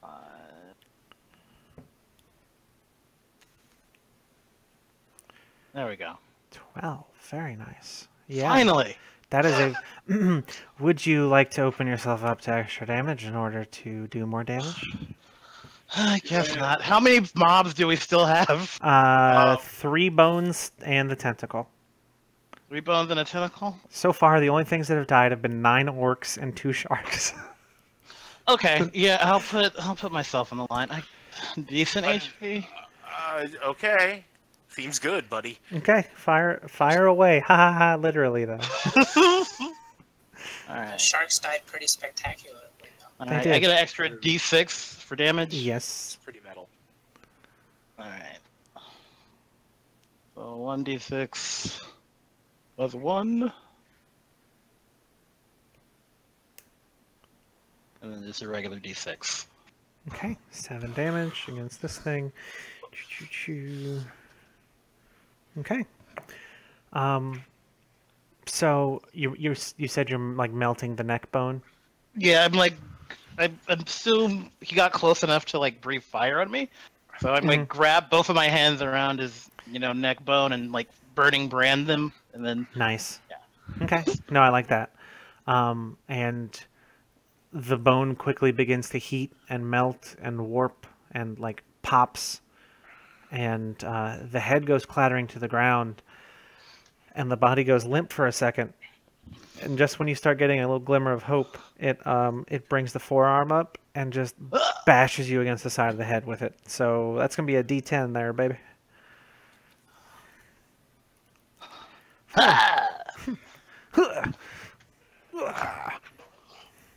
Okay, so we have 6 and orcs. Orc.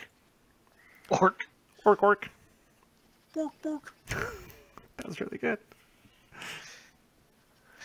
Have you heard my Mickey Mouse?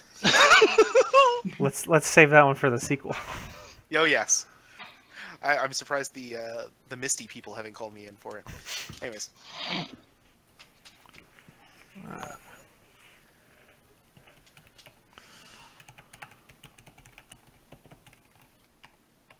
Let's see.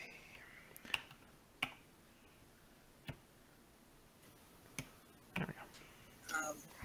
So, like, how much have these two dudes taken thus far?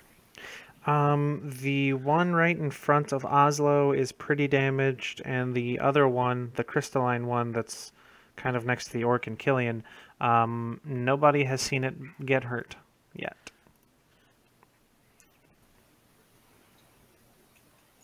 We would rather not accidentally hurt somebody and possibly kill them.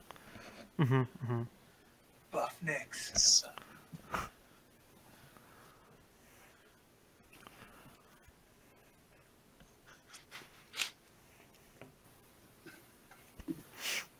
Let's see.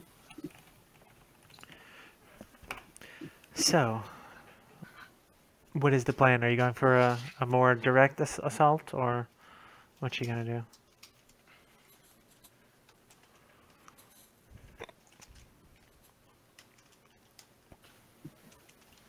no, we are still pretty well done with these clowns, and we are going to blast this bone guy. Okay.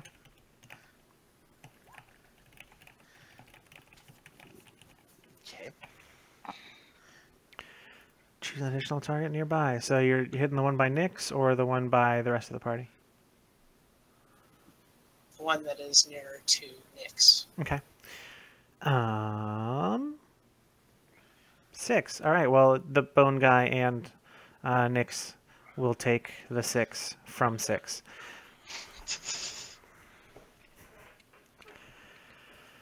Sorry. Nyx takes 6. Is that what I heard? All right. Yes. Is that what you? Take 6. Is that what they say with with their metal hurling? Nyx takes 3. Sorry, Ari.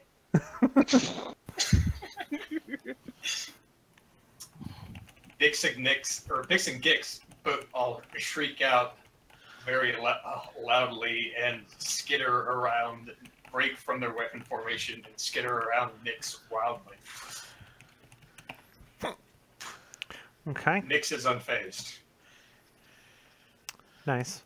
And who is commanding our lovable green attaché? I do believe it's my turn. Okay. They will attack that one. Okay. Give it a try. So far, all her attack rolls have been about that much. The 5. So just remember, these do not count as failure XP for you, because these are failures for the orc, who, if she survives, will be leveling up so hard at the end of this fight.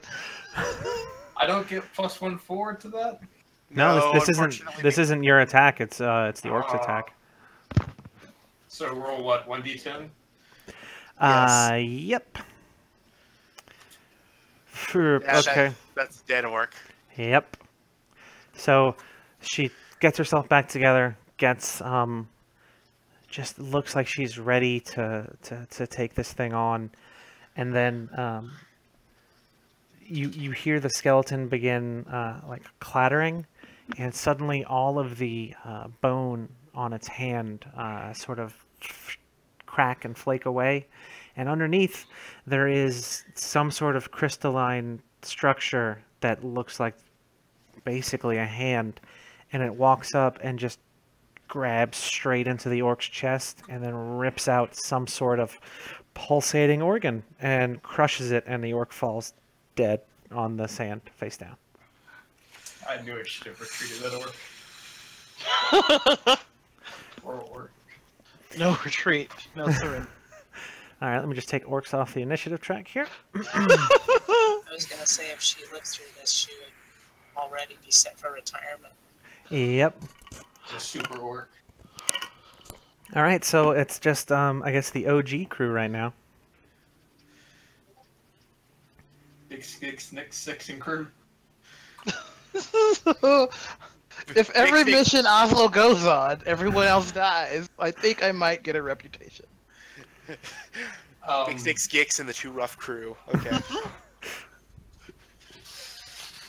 Let's see here. All right. Big Skix, Nyx will attack this bone guy. Okay. And they will do so with wild tackle to basically suplex it into that tentacle thing. We'll see how it goes. Yeah. So that's a 10. Okay. And if I opened myself up to an attack, how much more damage would I do? A d6 extra. I'll do that. Okay. And would that d6 get a +1 as well? No, I think it's just for your regular damage roll for like your main attack. The d6 is loaded into the damage roll, as I would say. Yeah, yeah. Okay, so that's a 12. Okay, give me just a moment. Shit. So 13 damage. Okay, you do damage. Okay, damn it. I was gonna say you. Never mind, it's fine. I'll go over that later. So yes, you kill this one, and you bring it down onto the tentacle, and the shards that it breaks into seem to get pulled into this thing, and it begins to quiver and then spasm erratically, and then at one point it lifts up into the air and slams into the ground, and 2 dead orcs, an entire hodgepodge skeleton worth of things, some dead birds and snakes and stuff spill out onto the sand at your feet as this thing fizzles away into nothingness. Oh shit! Hooray! Fuck yes! That's what I call a suplex. Soup. Suplex City. Anyways, yeah, Killian's seeing red at this point, and is there's a bone thing over by Oslo, right? Yes, there's a bone thing by him, and then there's another one, kind of, I guess, behind you if you're facing Oslo. Yeah, no, we're going after the one that's Oslo. Okay. That's got Oslo entangled. So slash, yes. Nice. Yeah, no, and we're playing it safe still. Oh, okay, fine. Not Totally after good. watching that one on the extra dive. Totally fine. puts me off that something fierce, especially when I roll like that. 3 damage on this bone guy. Does Killian perceive the dice rolls as part of like his communion with the Monarchy? No, Killian, even if he did, is quite upset at this point and is currently spewing a stream of Monanki-related invectives as he just jabs at this thing with his spear staff. You know what? I think as you are like focusing and trying to figure out what's going on, you do get this little flash of. I mean, it's not necessarily new Monanki who dis, but there's a different voice in your head, and it sounds very familiar. Sounds very what? Familiar. Okay. It's brief and it's echoey, but you're pretty sure that's Ash. Yeah, of course. Does that have anything to do with the fact that he's turning up dead? Who knows? It's a mystery. There could be a million reasons, you know. It's really too early to tell. Yeah. Okay, so 6, you did the thing. Oslo, there is a very wounded skeleton by you, and there's one with a weird crystal blue claw hand that seems to not give a crap that Father Killian's there, and it definitely has its eye sockets set on you.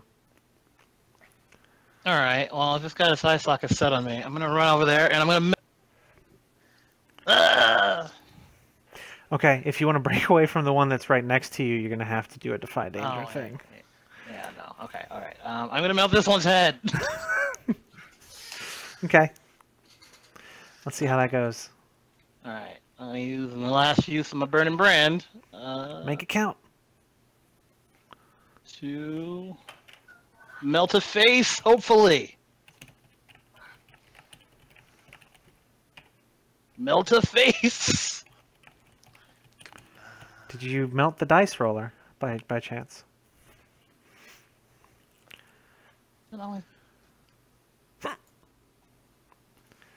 Boop. Oh Jesus. There we go. Okay. Well, we got a 6 for our first roll, so we're gonna go with that one. Oh man, Oslo. Okay. He's not cut out for this insurance stuff. Getting a lot of experience. That's what's important. Oslo's going to be as battle-hardened as Killian by the time this is over. Jesus fuck. Yeah. So a 6 is obviously not gonna do it. So mark XP. I need you to roll me a D10, and based on the damage, I will narrate how this thing decides to not be happy with you.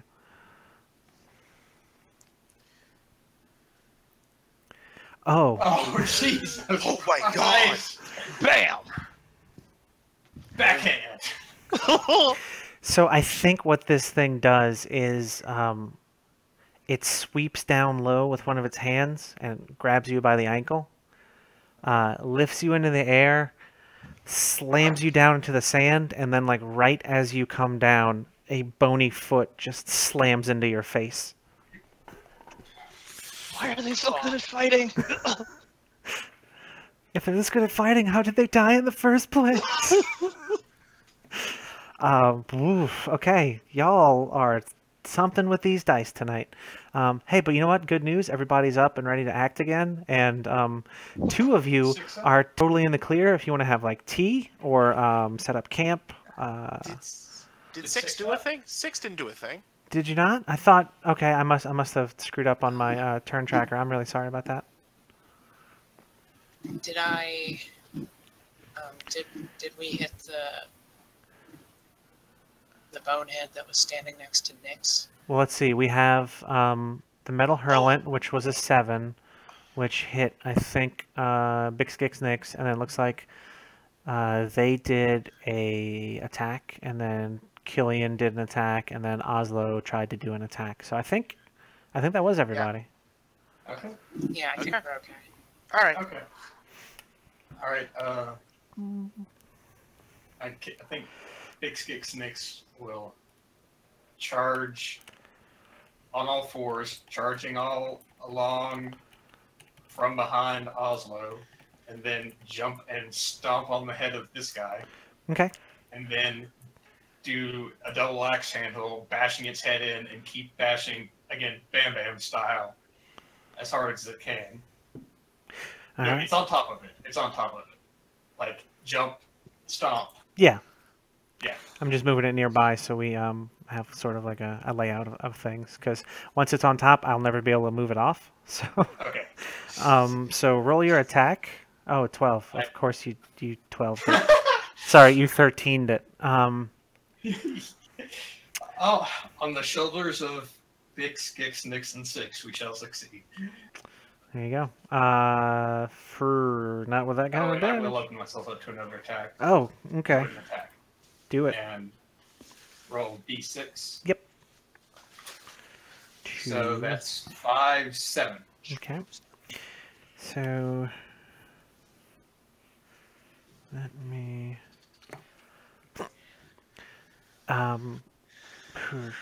As you land on it, I mean, this thing is squished, but shortly before the rest of its body is compacted, it's going to, like, it sees you coming. It forms both of its arms into this like chest-mounted spear, and you're just going to kind of land on it as you come down. So let's do a D10. See how many damage you receive. 9. So 6 if you have 3 armor. Lot of 6 and stuff happening tonight. So yes, this thing is dead. So we are down to 1 skeleton. Skuliman. Okay. Killian is gonna immediately like drop down and lay hands on Oslo. Okay. Because the little monster needs some heals. Okay. Oh. I got boo boo. Oof. Okay. Rub some dirt on it, you'll be fine. But how fine? Damn, 12. Yeah, he's back up to full health now, huh? Well, unfortunately, I only do with Cure Moderate. I only do 2d8, so it's 7. Oh, okay, 7. So I mean, that's still I wish pretty that good. was my roll to get it. Actually, no, it does do 12. I forgot about my healing. Yeah, your +5 thing, yeah. Smart GM. Trust the GM. Never trust the DM. So, Killian, you have breathed renewed vigor into this small creature. Oslo, what's it feel like when you get healed? Like, do you remember happy memories or really good songs that you may have forgotten, or like what is it that makes you feel renewed? For one brief and shining moment, Oslo he sees nothing but blue. He's flying. He's flying. Yeah, that's it. He's a brief moment. He's just flying through the air like a dragon, a noble dragon. Noble, beautiful creature. And then he wakes up and he's back on the ground. He's like, yeah!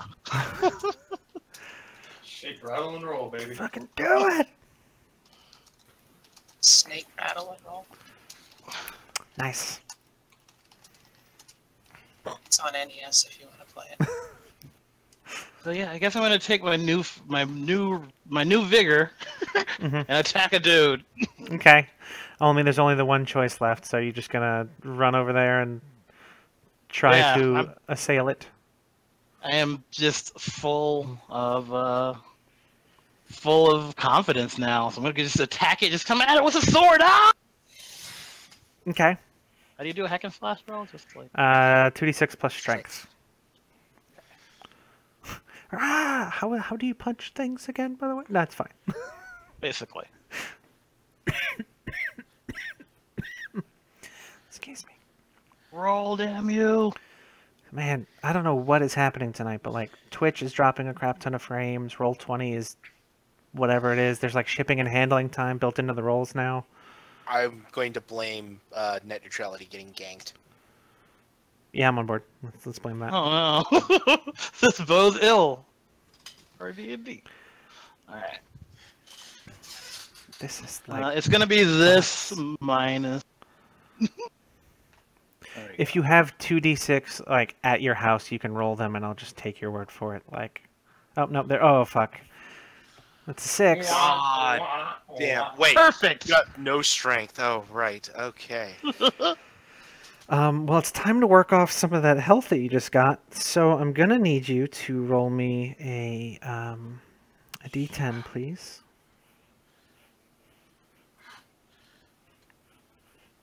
One d10. Please don't be 10 again. Wow. Okay. That'll do.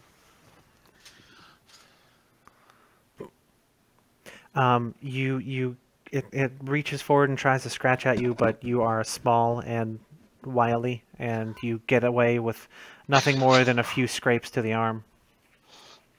Ah, I am a dragon! I am not a dragon! Ah!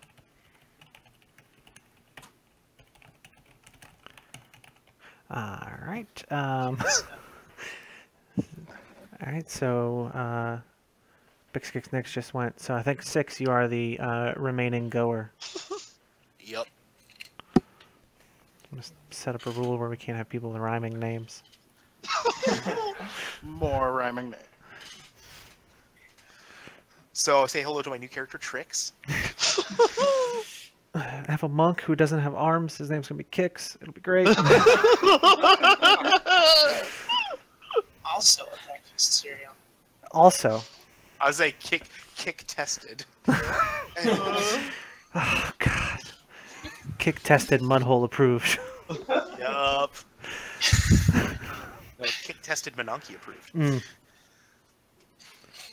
I honestly wasn't even thinking about 6 voices when I named my characters. Sometimes you just find something that fits, and you go with it. All right, so yes, continue.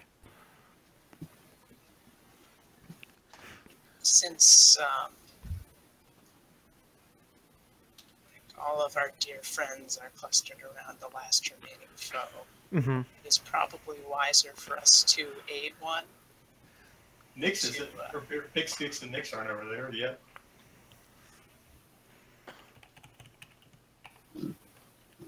We will sing a gentle breeze at Nix's back to speed them into battle. I like it. 10, very nice. So you get plus 1d4 to damage forward. Yeah. Yeah. Yeah. Yeah. Get him! Feel the power. Oh yeah, brother. You're gonna feel the pain. Coming at you this Saturday night. Oh yeah. Oh yeah, brother. So that's Kix's voice now, right? No, Nix doesn't speak. Danielle, what have you done? What's with that alligator Like- that just says, "Oh yeah"? I'm just saying, I've got Will by Wrestling. We can do that in Variety Hour, folks. That's the way we want to go here. There's just an alligator in a leotard running around and ripping enemies in half and just shouting, "Oh yeah!" And it's very disconcerting. Pretty okay with that. We could say that the scale mail is in a leotard fashion. Oh god, yes. Yes. So I think Well, with anyways. 6 going, we're back up to the top of the initiative, so do a thing, y'all. Do it. The crap. Yeah. So, Gix, Bix, and Nix are super pumped. They do a flex. Nix roars. Gix and Bix clatter excitedly and skitter all about Nix, and then Nix is going to charge at the Bonestrosity and do a running head tackle, slamming it into the ground as hard as it can. And yeah, just basically bury it as far into the dirt as it can. Let's see what we do. I was going to suggest jump over Oslo and do a drop kick into it. Oh, Sick elbow drop. yeah, sick elbow. Let's do sick elbow drop. Sick elbow drop with the wild tackle with forceful modifier. So that's a 12. Yeah. Oh yeah! All right. And we'll open ourselves up to an extra to So get attack. To an a attack. D4 and a D6. Yeah, D4 and a D6 along with the D10. So You damn right. D10. So that's 10 plus 1. That's 11. So roll a D4. Roll D6. So that's 15. To quote The Simpsons, "Stop, stop, he's already dead." That was some elbow drop. Yeah, so I mean this thing is gone. Really the only damage that you're gonna get is, I mean, you are elbow dropping onto a weird crystal thing, so that's gonna be a little bit sharp. So give me a D10 and we'll see just how sharp it was. Nice. Nothing. Yep. From the desert's heart, I stab at thee, and then it just kind of dies. So,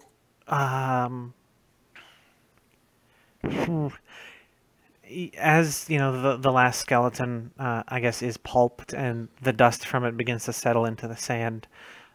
The four of you look around, and from right near Oz and Killian and Nyx, you hear a gasping sound.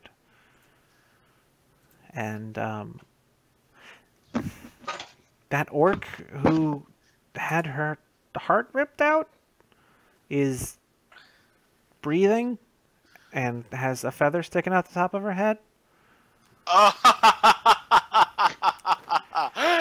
Okay. Okay, do they need some healing? Yeah, let's Probably several healings. minister, shall Yeah. we? Herbs and poultices, etc. Oh yeah, they probably have herbs and I was about to say, do you want to try and rely on magic? Because No, I brought natural healing. Yeah. Okay. Magic healing is for the oh shit buttons. Yeah. Oh.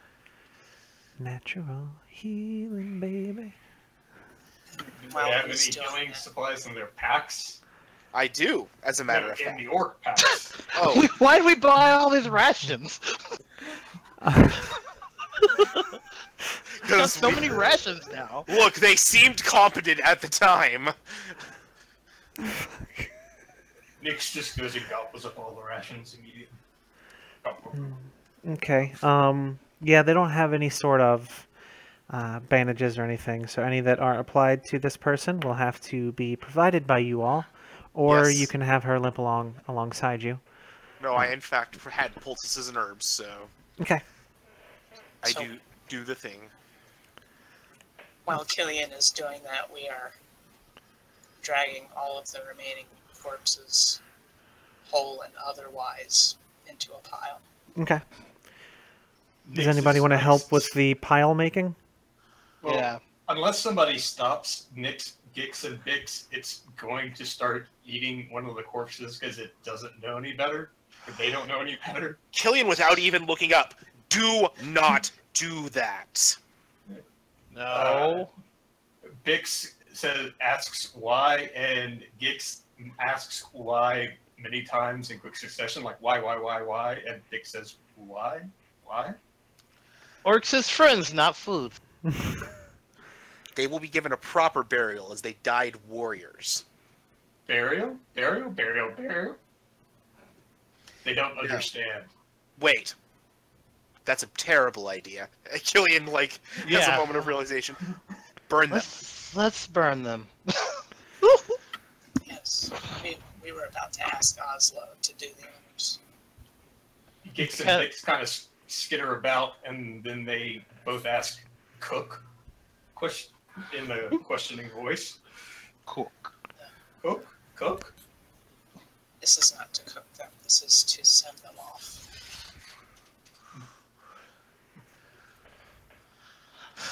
I point at the skeletons. I point at the skeleton, and I point at the orcs. I point at the skeleton, and bad meat. Bad, no.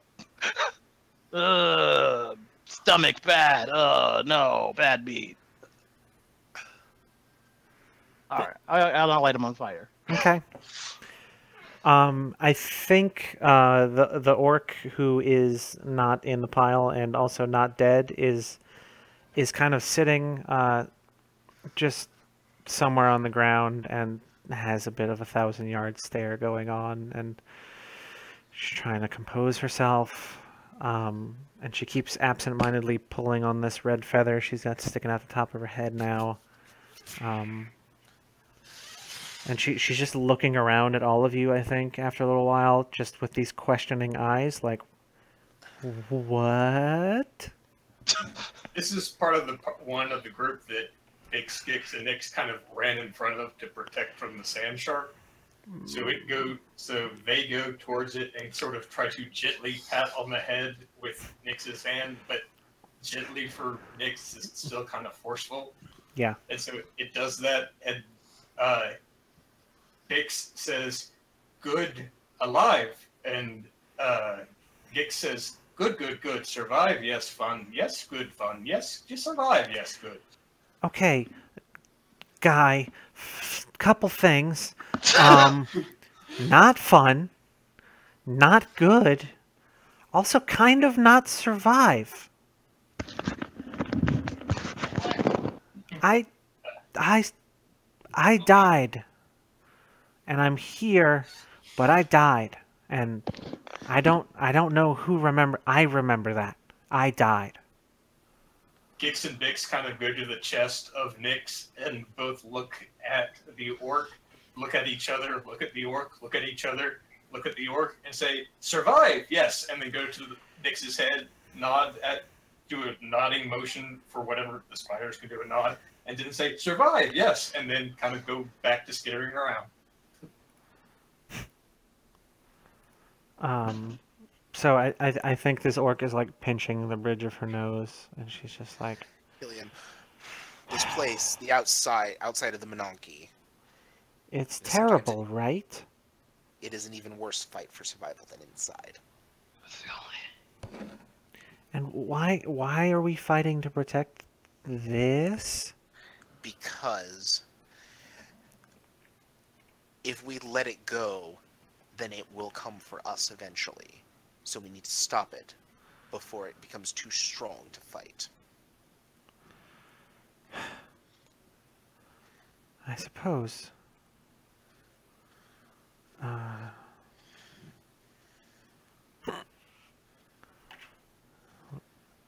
Let's go, I guess.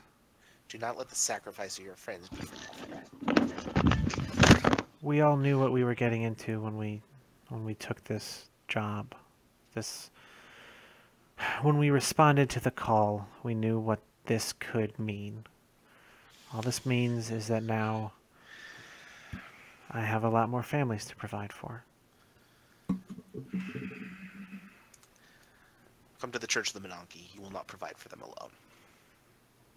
She nods and then grabs a pack and then gets up and gets ready to walk off. Yeah, we'll gather what supplies we can and make Yeah. it happen. Okay. Are y'all going to like stop and rest for the night, or march your way through, or what? I think we should. Can we rest and recover? Yeah, if you want. I think if you eat a ration, for the night, you recover half of your max HP. Half of our H. Okay. Yeah, you All right, you I'll recover do half that. your max, and you regain your spells and all that kind of stuff since you have time to Yeah. reattune. Yeah, gonna So need to after we commune, march. etc.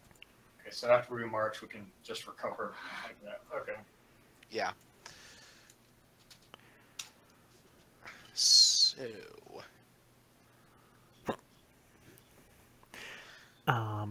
Is anybody gonna like stand watch overnight, or are y'all just gonna go to bed? are you kidding? Set a watch. As long as Big Skicks and Nix can eat and recover, they can stand to watch. Or can we make the orc do that? We can do shifts. Yeah, I think at some point the orc says, I can't sleep. Every time I close my eyes, I'm dying. I see it, I feel it. I can't. Stay awake. One of you, we will spend time with you throughout the night. I think I'd rather be alone, to be honest. You get your rest. It seems like you all are more valuable than I am in this whole thing.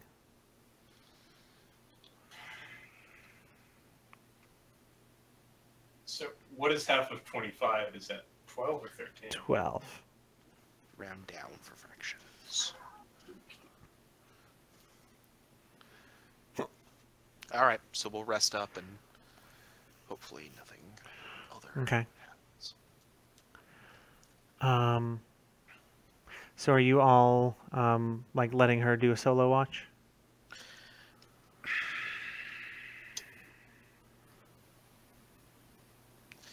Killian might sit up for a bit. He won't say anything though. He'll give her space Mm-hmm. as need be, but she'll still stand to watch. Okay.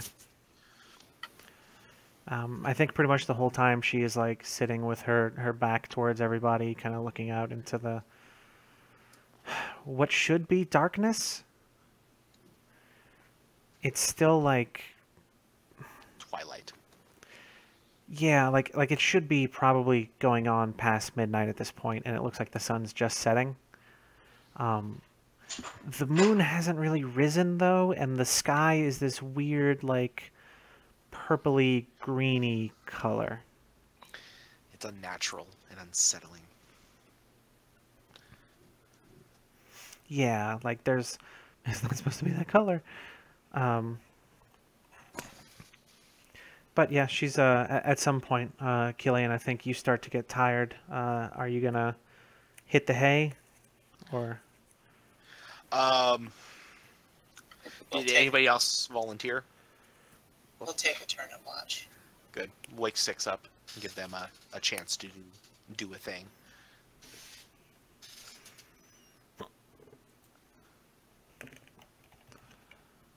Okay.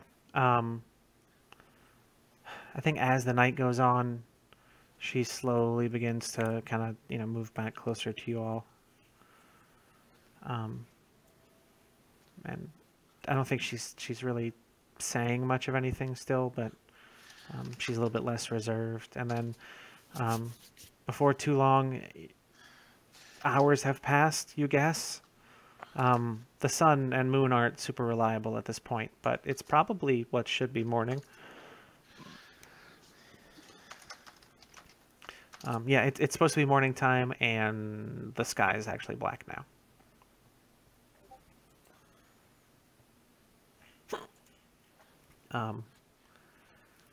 So, I'm trying to think. Yeah, it's probably fine. Yeah, this is fine. You get up. The orc is chewing on some like jerky from her bag for her morning ration, and you can definitely just tell looking at her she hasn't slept at all. Like circles under the eyes, kind of haunted look on her face. Um, I think as everybody begins to stir, she's like, "Is it time?" Yes. After a meal, we'll move. Very well. And I think she's going to get up and walk off a little bit, and wait for you all to finish whatever it is you do in the mornings, and get ready to leave.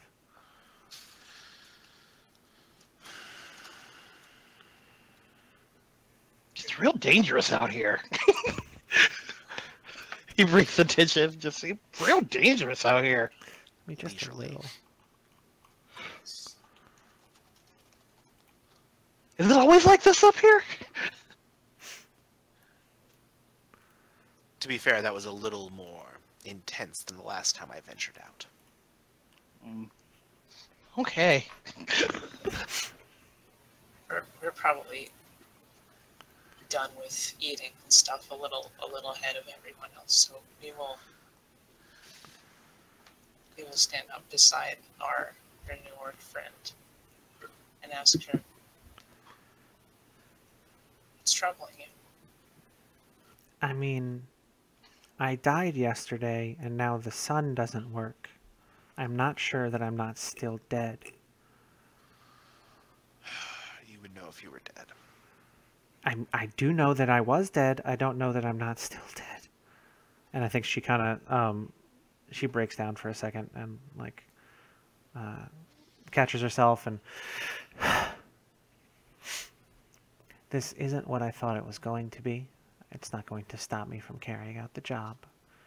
I'm doing what I need to do, but I'm pretty sure I'm not cut out for this life.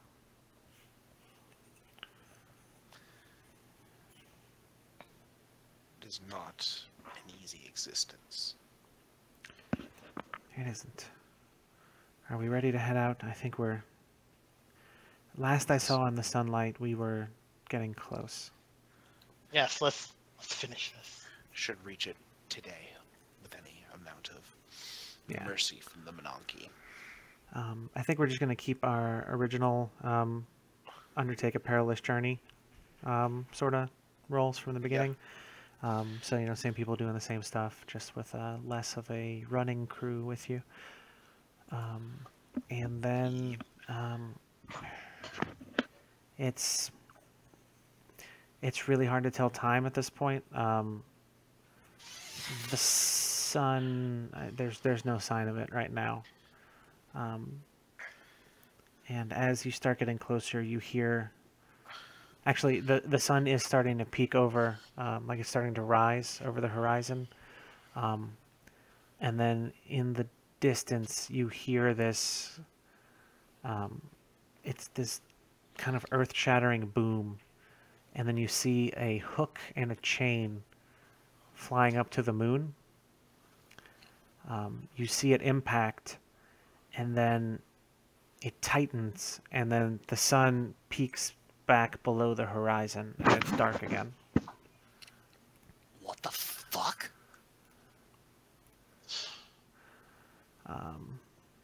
Yeah. Indeed. Let me see something real quick. Boop.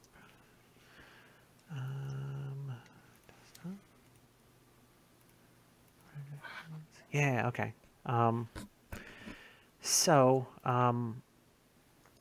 You hear this so loudly because you are very close by this point.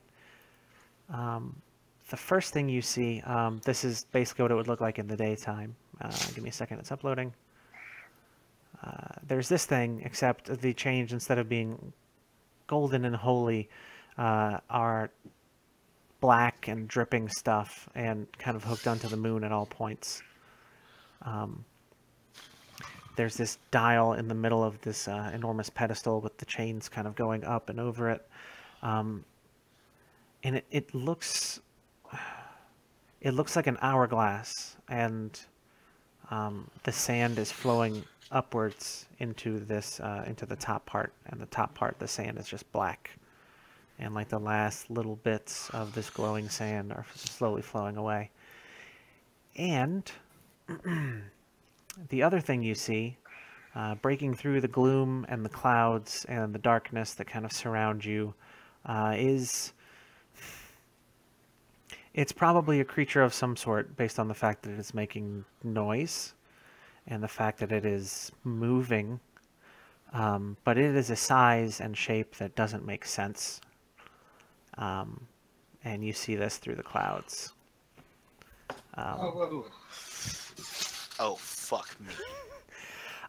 So, you now know what is anchoring the moon.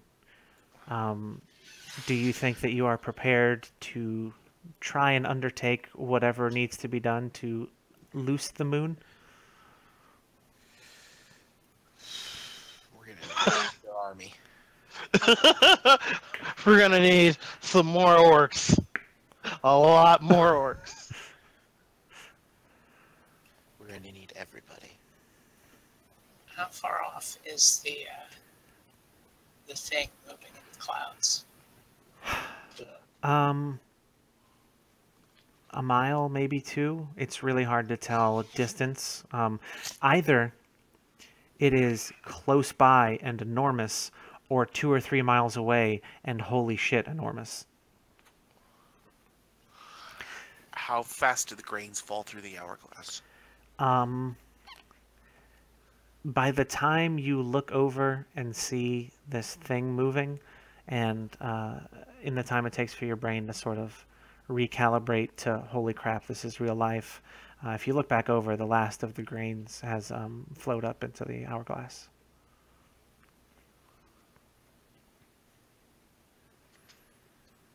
So this is a matter of hours for this process, if that. It seems like at the moment it is currently done. Well, it's done with this part of the sequence. I assume that once the grains start falling again, it's going to keep pulling the moon down. Mm. It's more the thing of I'm trying to figure out if we actually have time to go back, or if we gotta Leroy Jenkins this shit. Leroy. Well, it seems like whatever it was. Give me a discern realities. Yeah, we can do that. We can do that.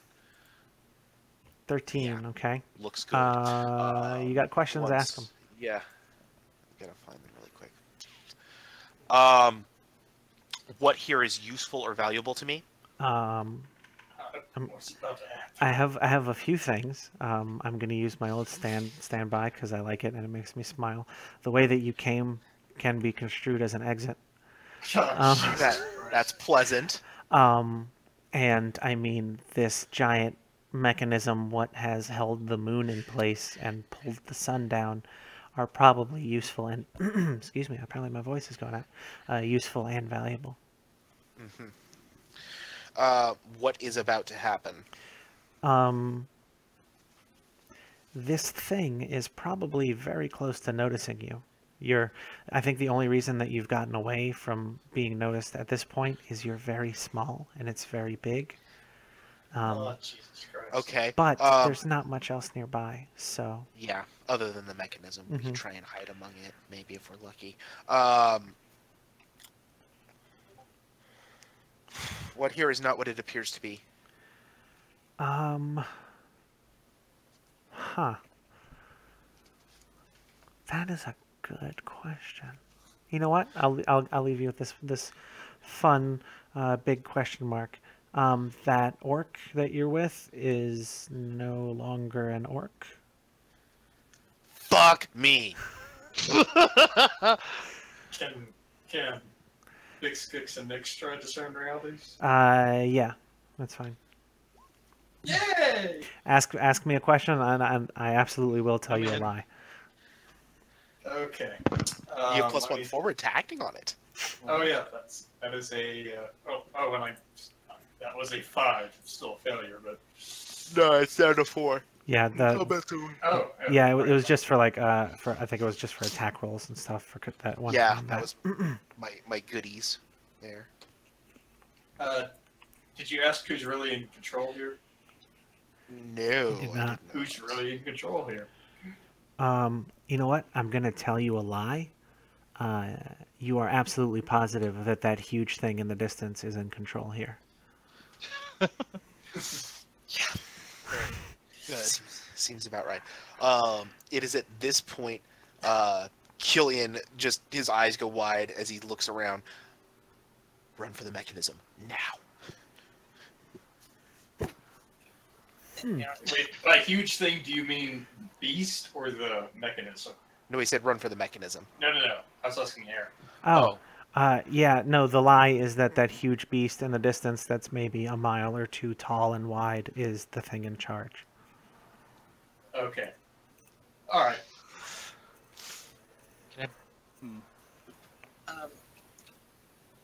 so, does our lore include anything about this device? This is a new one on you. Most of the time, people are content to leave the moon to do moon stuff. Because this, I mean, this is bold to say that you know what the moon should be doing better than the damn moon knows what the moon should be doing, you know? Ah, jeez. Can we? So Killian says run to the mechanism. Yes. Nix and Nix follow, or Nix follows while Nix and Gix are staring at the huge thing. Yeah, Killian just starts just bolting for it and hoping this thing does still not notice them yet. Yeah. Oslo was also charging. Ah! Yeah, we follow along as well. Okay. I'm gonna say you all make it to the mechanism before you are noticed. You think? Yeah, I mean, given the fact we got a chance to act. Yeah. So So now that you're up close to it, the kind of archway with the hourglass on top of it, that alone is probably like a city block in width. And these chains are, I mean, easily the size of a house each. Like each link is probably a house. So not really easily breakable. Not easily breakable. No. Can't suplex them. I mean, Can't melt them. if Melt these chains. if you want to suplex the chain and then fuck up and then suplex the moon into the earth, that'd be great. We could end this campaign tonight. See them pile driven before you. I mean, What you gotta do is you gotta hit that giant monster with the moon. if you can suplex a train, you can suplex the moon. Oh god, this is some anime ass logic, and I love it. You're here for it. I'm here It for is this. totally character consistent with me. Huh. Man, we're getting close to wrap time. I gotta. Yeah, I was about to say. Yeah, are we I was just- gonna say I think this is gonna be a two-parter here, unless Yeah, I'm trying to figure out how we're gonna revisit this because I want to give other people a chance in. We might just have to schedule this for like an off day or something, or come back to it. yeah, But like, that'd be fine. Just I'm busy this week. I'm just yeah, we'll have to figure something out because I feel like this is going to notice, or this is going to require some extra time. Mhm. Or look, we can talk about it in either the Monarchy chat or I'll make like a little private group chat for us, and we can figure out what happens. And if we figure out some sort of series of events, I can kind of include that in the summary for what happened for the next episode, and if you guys survive and all that kind of stuff, we'll figure it out. Okay, Sorry for the next episode. Rocks fell. Everybody died. Moon rocks fall. Everybody dies. So let's save the XP part until you guys make it back. Until y'all make it back, rather. Because I don't want to give like too 2 things of XP for like finding something new about the world because this is some new shit, that kind of stuff. So I think we'll touch We'll base revisit on the all Tower that. of Babel here. next. Yeah.